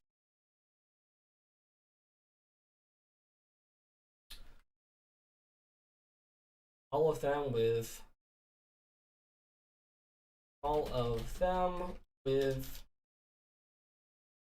differing opinions about antagonist. Them don't like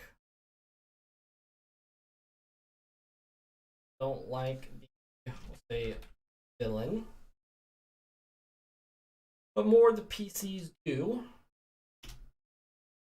of the NPC do, and some even give great testimony about their character. Even if you create the antagonist to be a good guy, or just not worth killing, or even hunting down, player characters may still do this. May still do this. May still kill or apprehend them. If so, make sure that the entire plot doesn't fail or fall flat for their decision or that decision.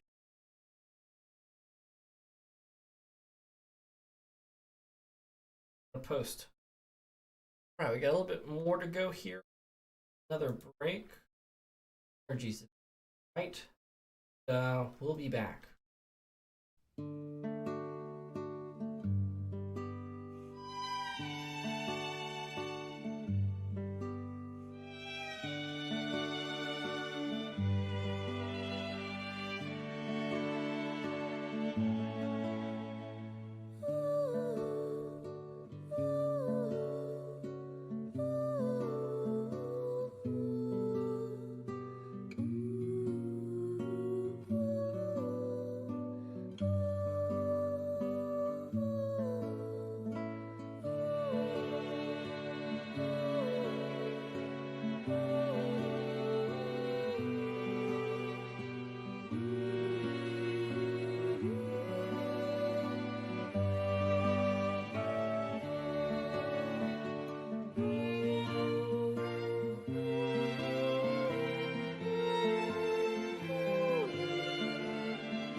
All right, we're back. So, about 40 minutes to go.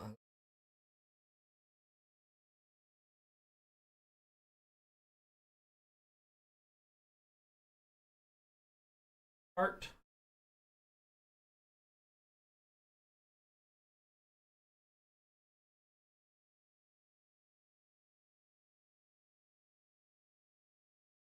Stuff. Pretty good.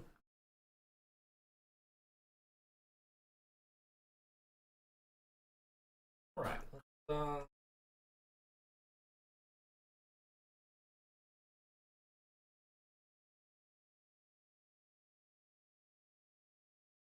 um,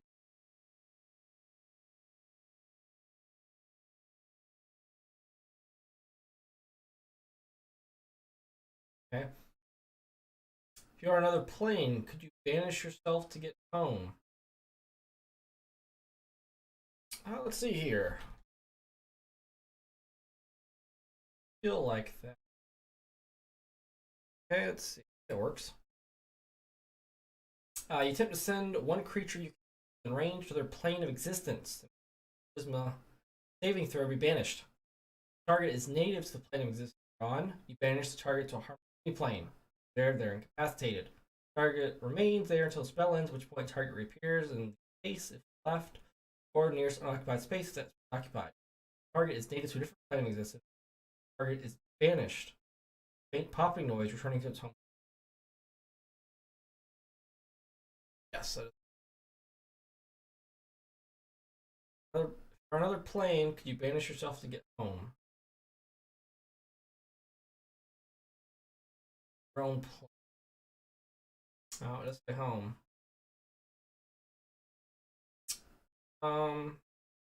Turning to its home plane. It is very vague.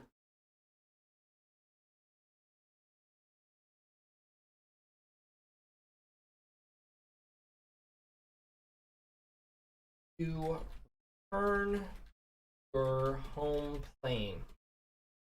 It is vague. And ultimately up to M.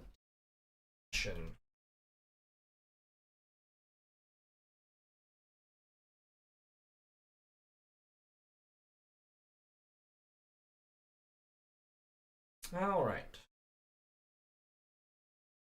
The artillery 70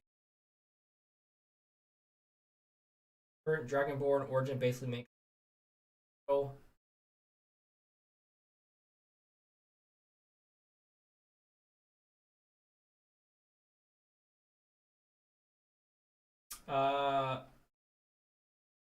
next here. Yeah, she had the Kickstarter up today.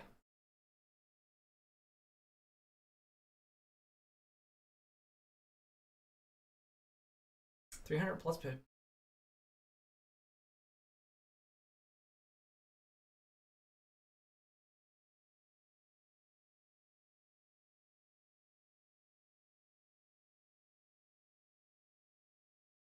What a crime against the multiverse. I got 70.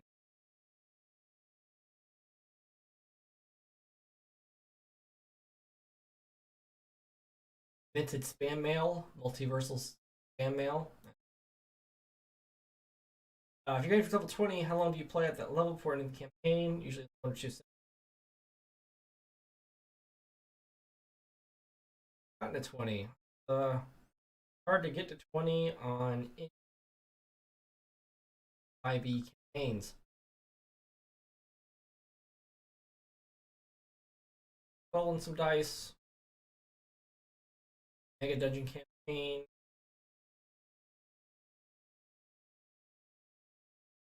Mega Dungeon campaign. Mini puzzle that's lava themed.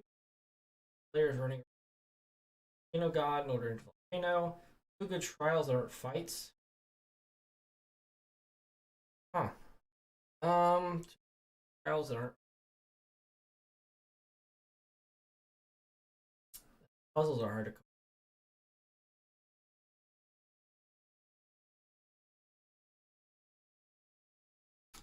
I'm feeling up for puzzles right now. Group.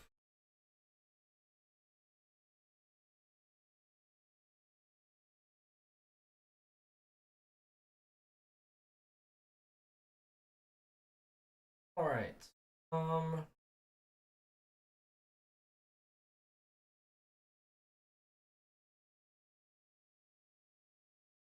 App. Floating disk for a bunch of gnomes.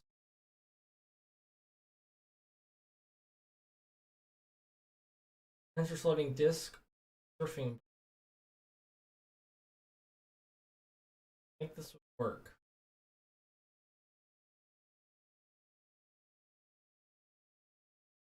This can object 10 feet.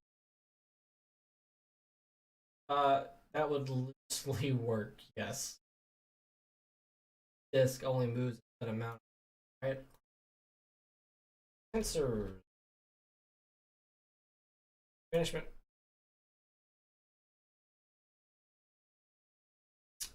All right, tensor floating disk. It's mobile while you're within it. If you move more than 20 feet away from it, this follows you. The problem is that the disk is immobile while you're within. So if you were ahead of it, I guess you could have one gnome could cast tensor floating disk, the other one could cast tensor floating disk. It could swap places, be 20 feet away. Then they would both move forward. This would move toward this one, and this would move to that one. That really wouldn't work exactly. Octopus, yes, it does. It had to be in front of it, and it would have to be constantly.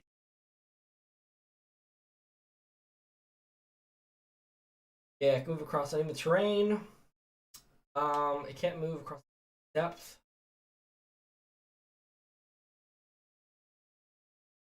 Yeah, it wouldn't technically go across.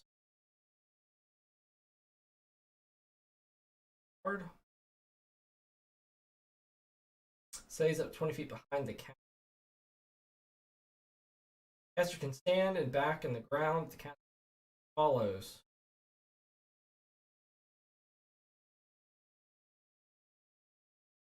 I would say as long the disc of the wizard.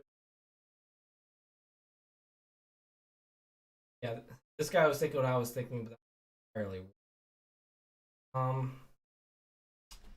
As long as the caster was head and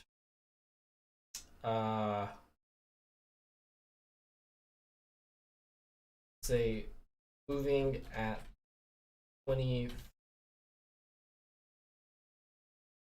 feet head of the disc, and if it remains within 20 feet mobile, mobile if you're within,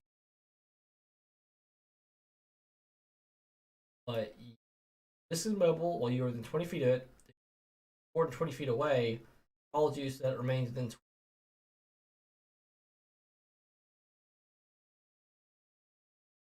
So you have to be moving, and it's trying to constantly catch up.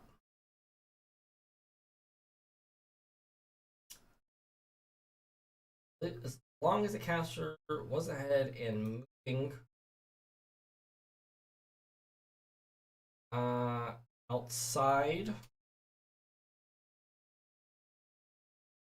outside of 20 feet, so the disc had to always catch up, and you didn't go over any deep pits.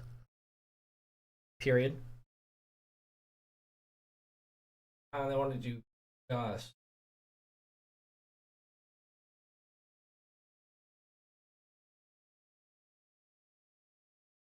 Object weighs no more than 5 pounds.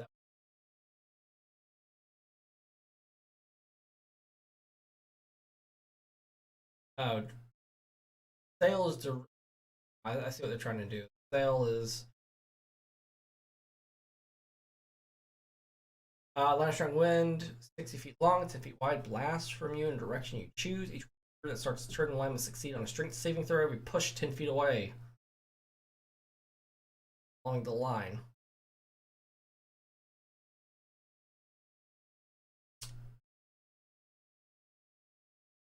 Spell's duration. It disperses. You change the direction which it blasts from.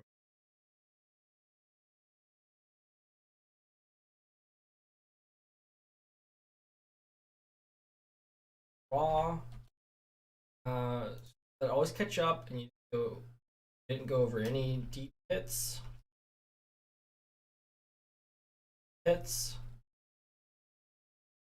And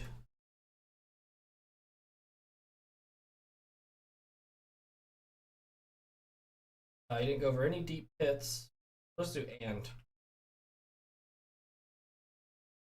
Over any pits. This would move and kind of work. Gust would not work, but gust of wind would. This would not work. Wait more than 5.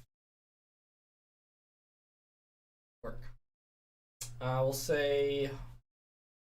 I'll do that. I can't do it. Yep. Edit. Why? This sounds cool and up to the how effective it would be on a given day or given situation. I can just leave it at that. Bad idea though. I definitely allow it to work to some.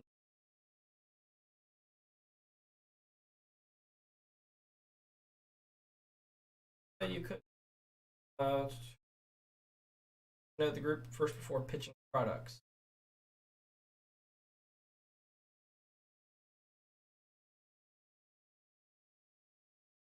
Okay. A lot of advertisement, invitation campaign I'm writing. That research about dark fantasy RPG, shots for university. Trying to develop a new strategy card game.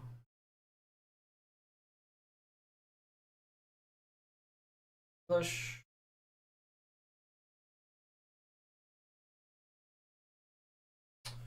Dark fantasy RPG and strategic tabletop games. Client develop a new strategy card game set in a dark fantasy world, and I would love to hear thoughts and feedback on it.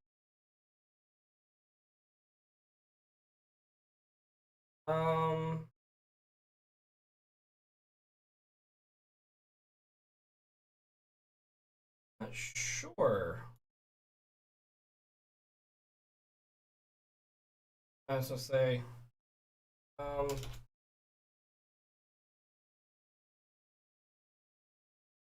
intrigued.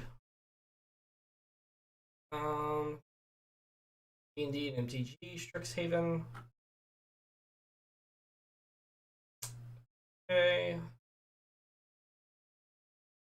Monster decorate very D vibe. Okay, very Silent Hill, kind of mixed in with a little bit of Bioshock. Okay, a little bit of it. Meme. Okay. I think we're done with this. Not a whole lot of help. Homebrew. What we got? Rail dice. Okay.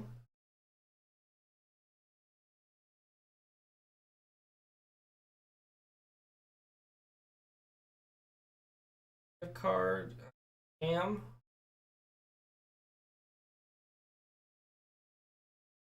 And change it to 5e setting. Mission.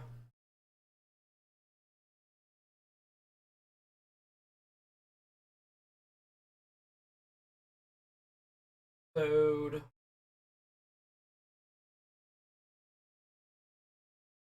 Silly idea. Cat Lord Cleric Tabaxi and my party need more time to shine. I'm thinking since she was lost in the Feywild for a time, so place her be concur in the prime material plane with a I love you and I will eat bones. How dumb is this idea?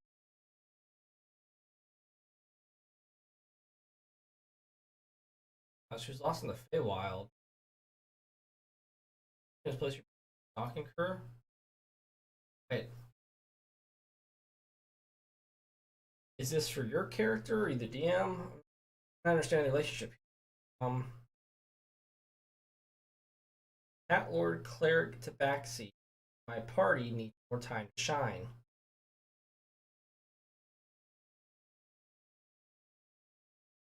I don't understand the relationship. I think it was that one.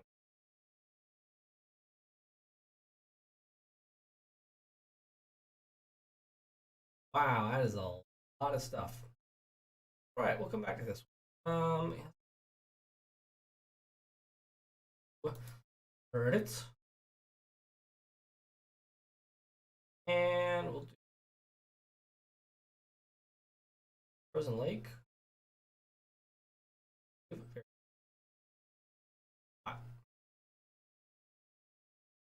10 9 hours. And all this stuff. We'll do new. Okay. Character class transformation. Help.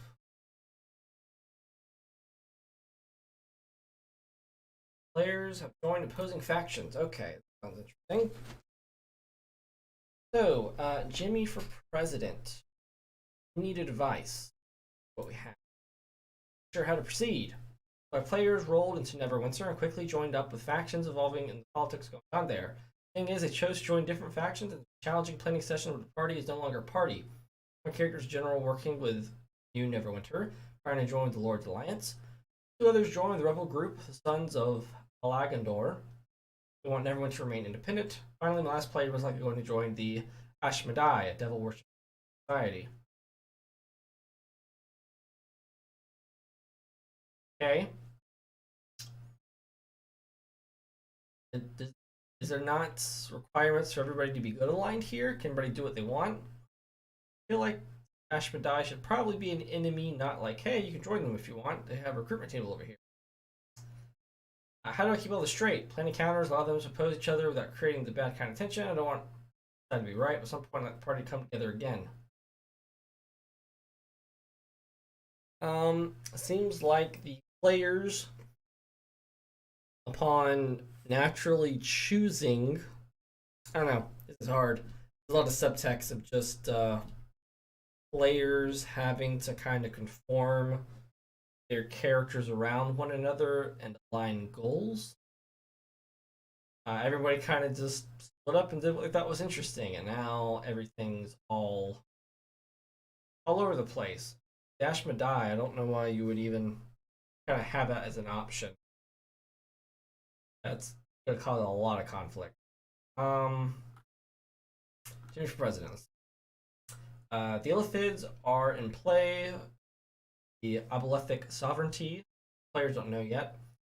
So to make it a bit more fair, perhaps introduce someone suddenly taken over by an Illithid on each side. Whichever side is able to deal with it better doesn't get taken over. One that does isn't able to stop the crumbles, as you said, can throw a threat to Neverwinter in general, causing the remnants last faction party. Okay.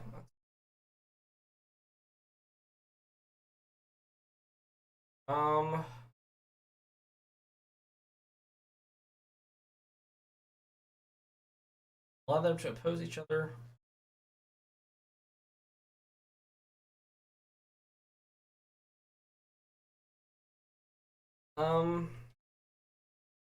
This ultimately depends on how important factions and their goals are going to be for the campaign.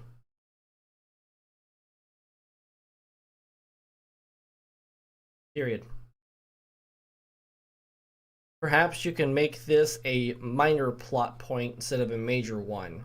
So everyone kind of stays as a group together with a common goal. Period.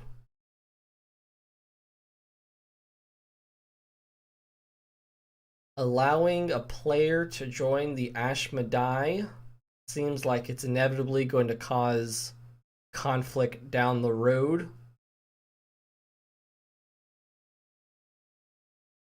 Period.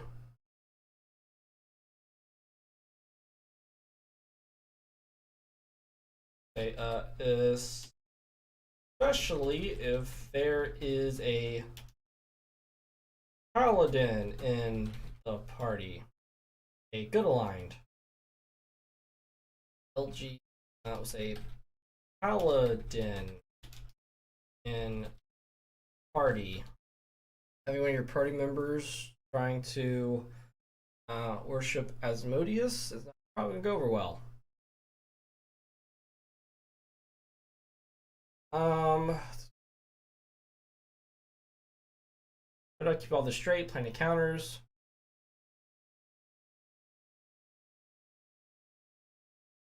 Perhaps you could have the side adventures be like weekly downtime activity that the players did during the week. Period.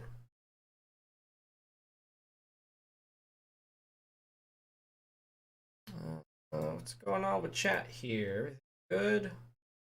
Seems like everything's good. Chat, come back. There we go. It is it. Old depends on how important factions and goals are going to be for the game. Perhaps you can make this a minor plot point and have a major one so everyone kind of stays as a group with a common goal. Playing Flare during the Ashmedai seems like they're really going to come down the road, especially the awful good paladin in the party. Maybe we got Ashmedai right, but it can't get it or is. Perhaps you can have the side adventure action adventures be like downtime activity players did during over like Discord. Just an idea.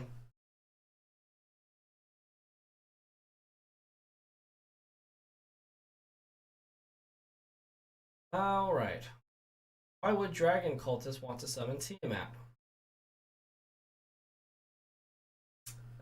By the Silly Beetle. Halfway through Taming of Dragons, if cultists' motivations are compelling, why would they want Tiamat to come and kill everything? Why would non-dragons want dragons to the world? What is attractive about the cult that makes people fanatical about it? I don't know. They want to be on the in ground.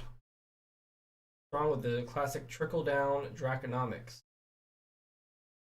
Gross product.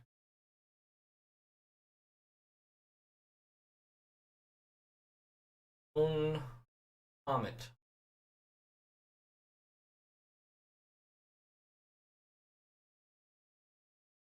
How would they want?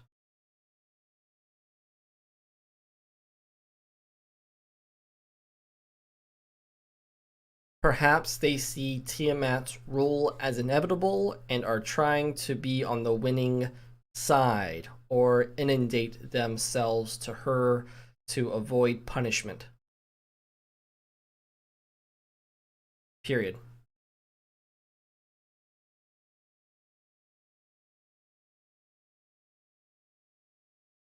Yes. Tiamat's as inevitable and are trying to be on the winning side or inundate themselves or to avoid punishment. That's just a quick answer there. Boom.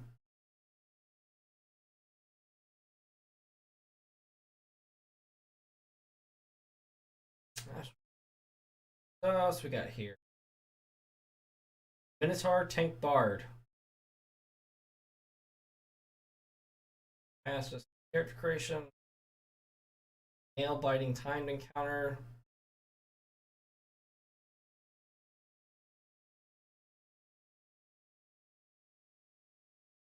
Interesting. Boots all around.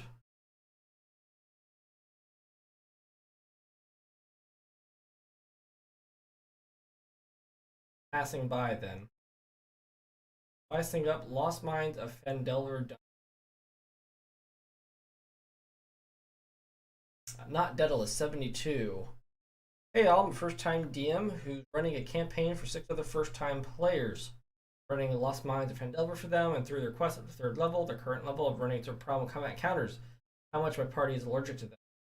Because running it online, many find scuffles with things like Red Brand Bandits and Thunder zombies tedious?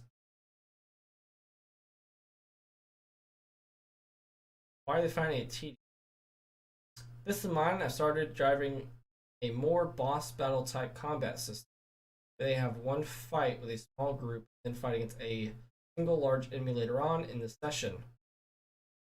This was an old edited version of How Well, and they had them by Third and Fang earlier on in Thunder Tree. We've all been having a lot of fun so far. Cragmaw Castle has been worrying back on mine for a while because its lack of any variety in dungeon type build. You'll get bored fast. Okay. Not completely lost what to do with it, however, I've been contemplating allowing the party to build siege weaponry as some sort to make the dungeon more engaging. Maybe with the help of some turncoat kobold and rescue artificer. Kind of help concentrate running siege village, even though their deals make more. Thank you. Party's board of fights against hordes of nameless enemies, looking to bring a siege Cragmaw.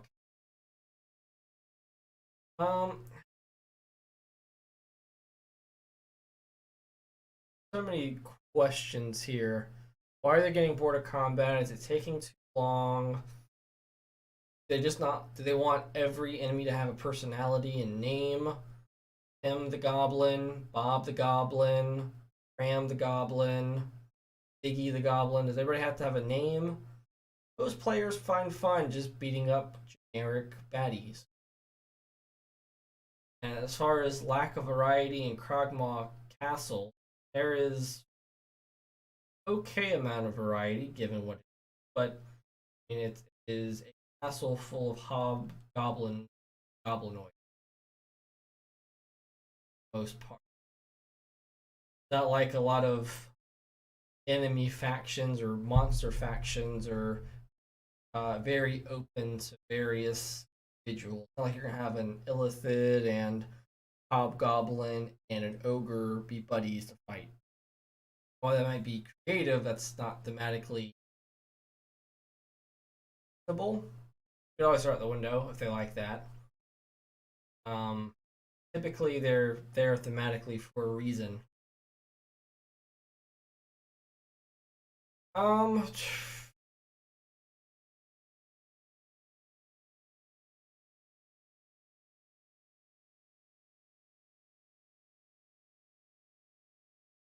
I have a lot of questions about what the characters or players, what the players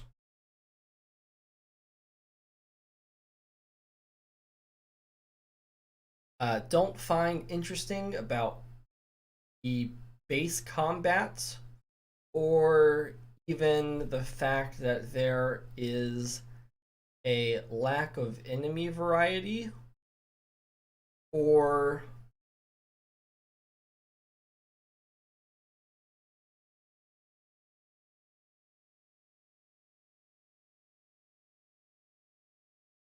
um,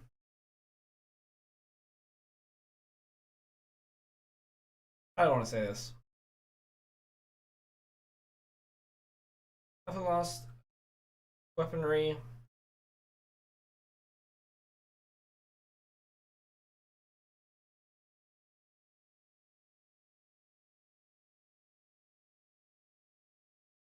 Boss battle type system.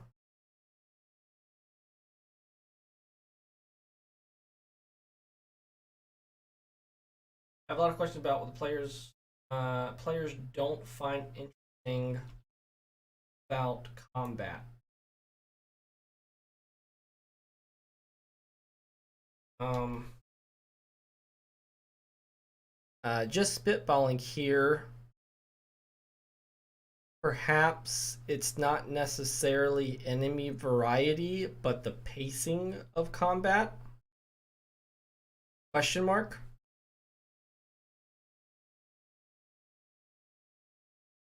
Perhaps they feel that a bunch of generic enemies is drawing out the fights too long.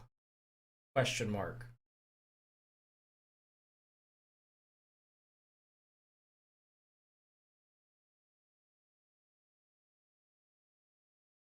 Um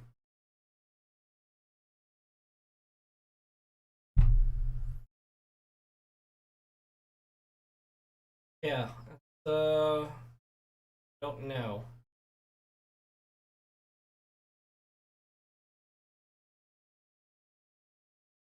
Weaponry.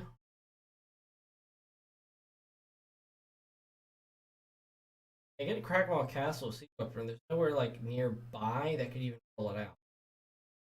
A lot of questions about players don't combat. Just spitballing here. Perhaps not necessarily a new variety of pacing combat. Perhaps a bunch of generic enemy fights too long. If it is enemy variety, perhaps throw a bunch of different CR appropriate enemies. Period.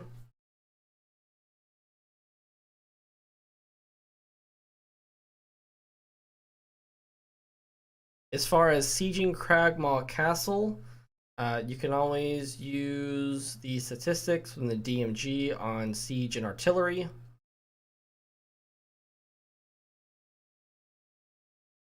What page is that? Let's see what we got here. Chapter 9. Here it is. 255.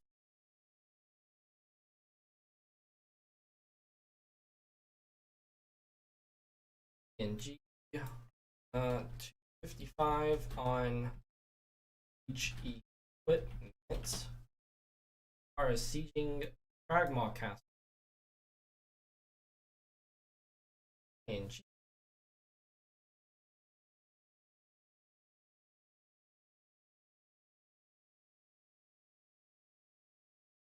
Go. Cragmaw word. Equipment. As far as how to run that, though, I'm not too sure.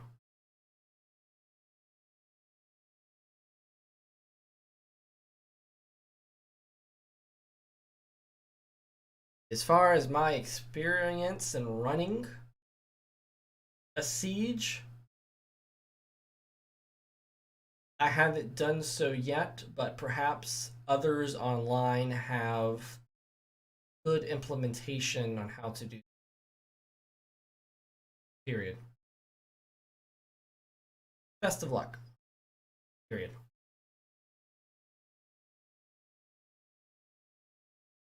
See, as far as my experience in running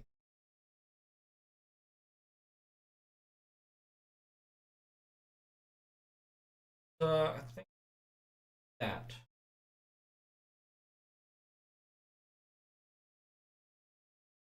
Hasbro Force question.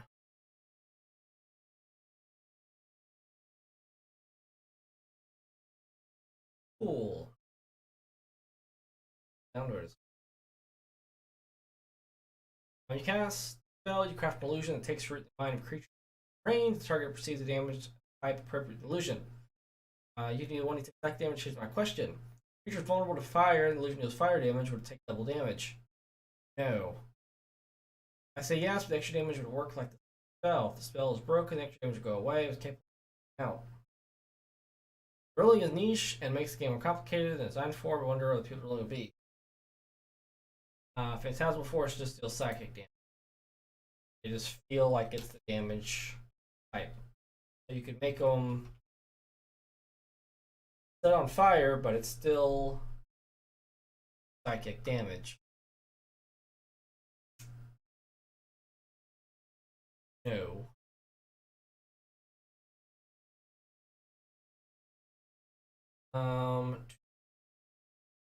Deals frown on your if an affected target is so convinced of the phantasm's reality, you can take damage from the illusion.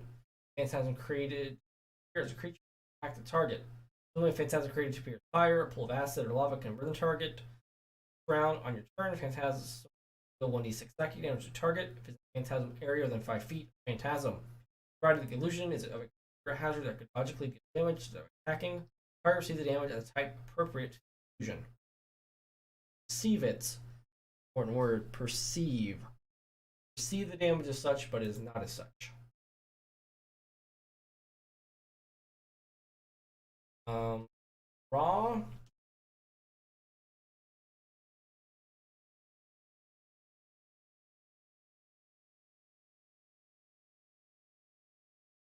They are dealt psychic damage, but perceive the damage to be of a damage type appropriate to the phantasm. Period.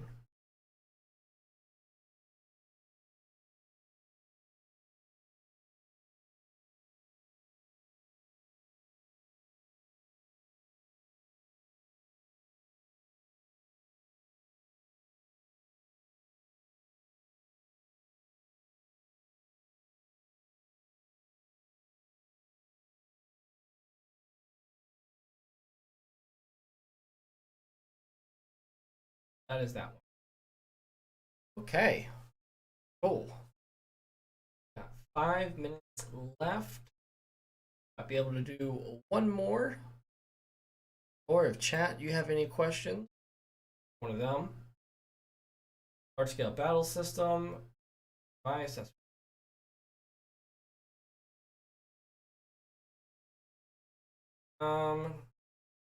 about completely homebrewed magic system. Crazy.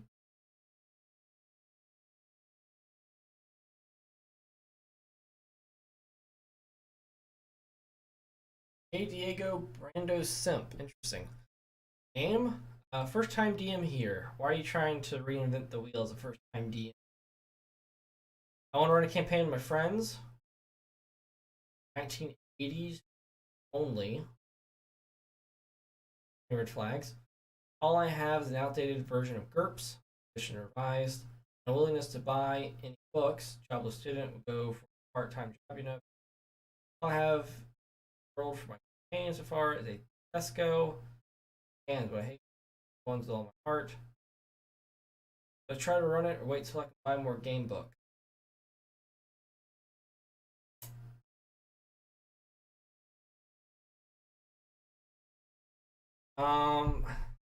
What is this rambling? Not gonna spend too much.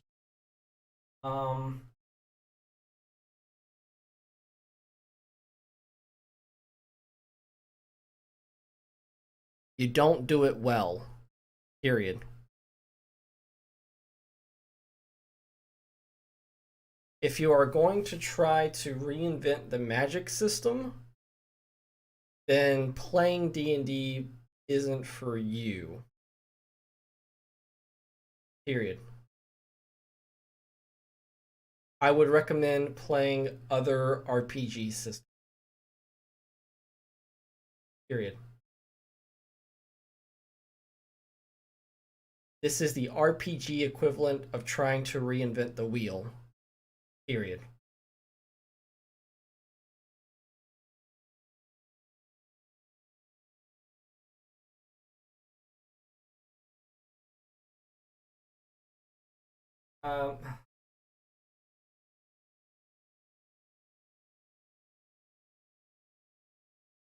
I think I'll just leave it at that. Person rambling. There's just so many errors. I think it might be a troll post. I'm not sure. But with that, we're done for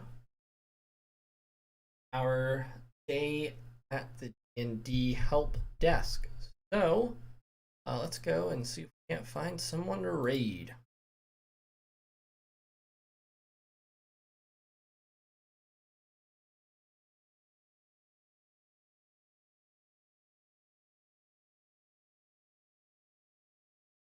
Okay.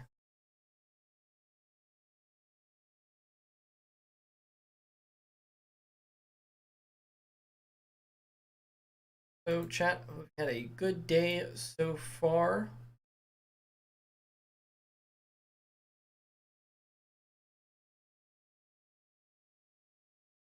Casey Tron is playing. She played D&D.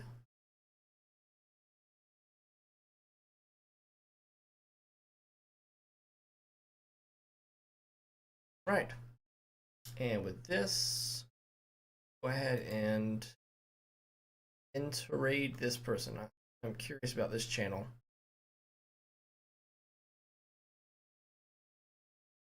Let's see.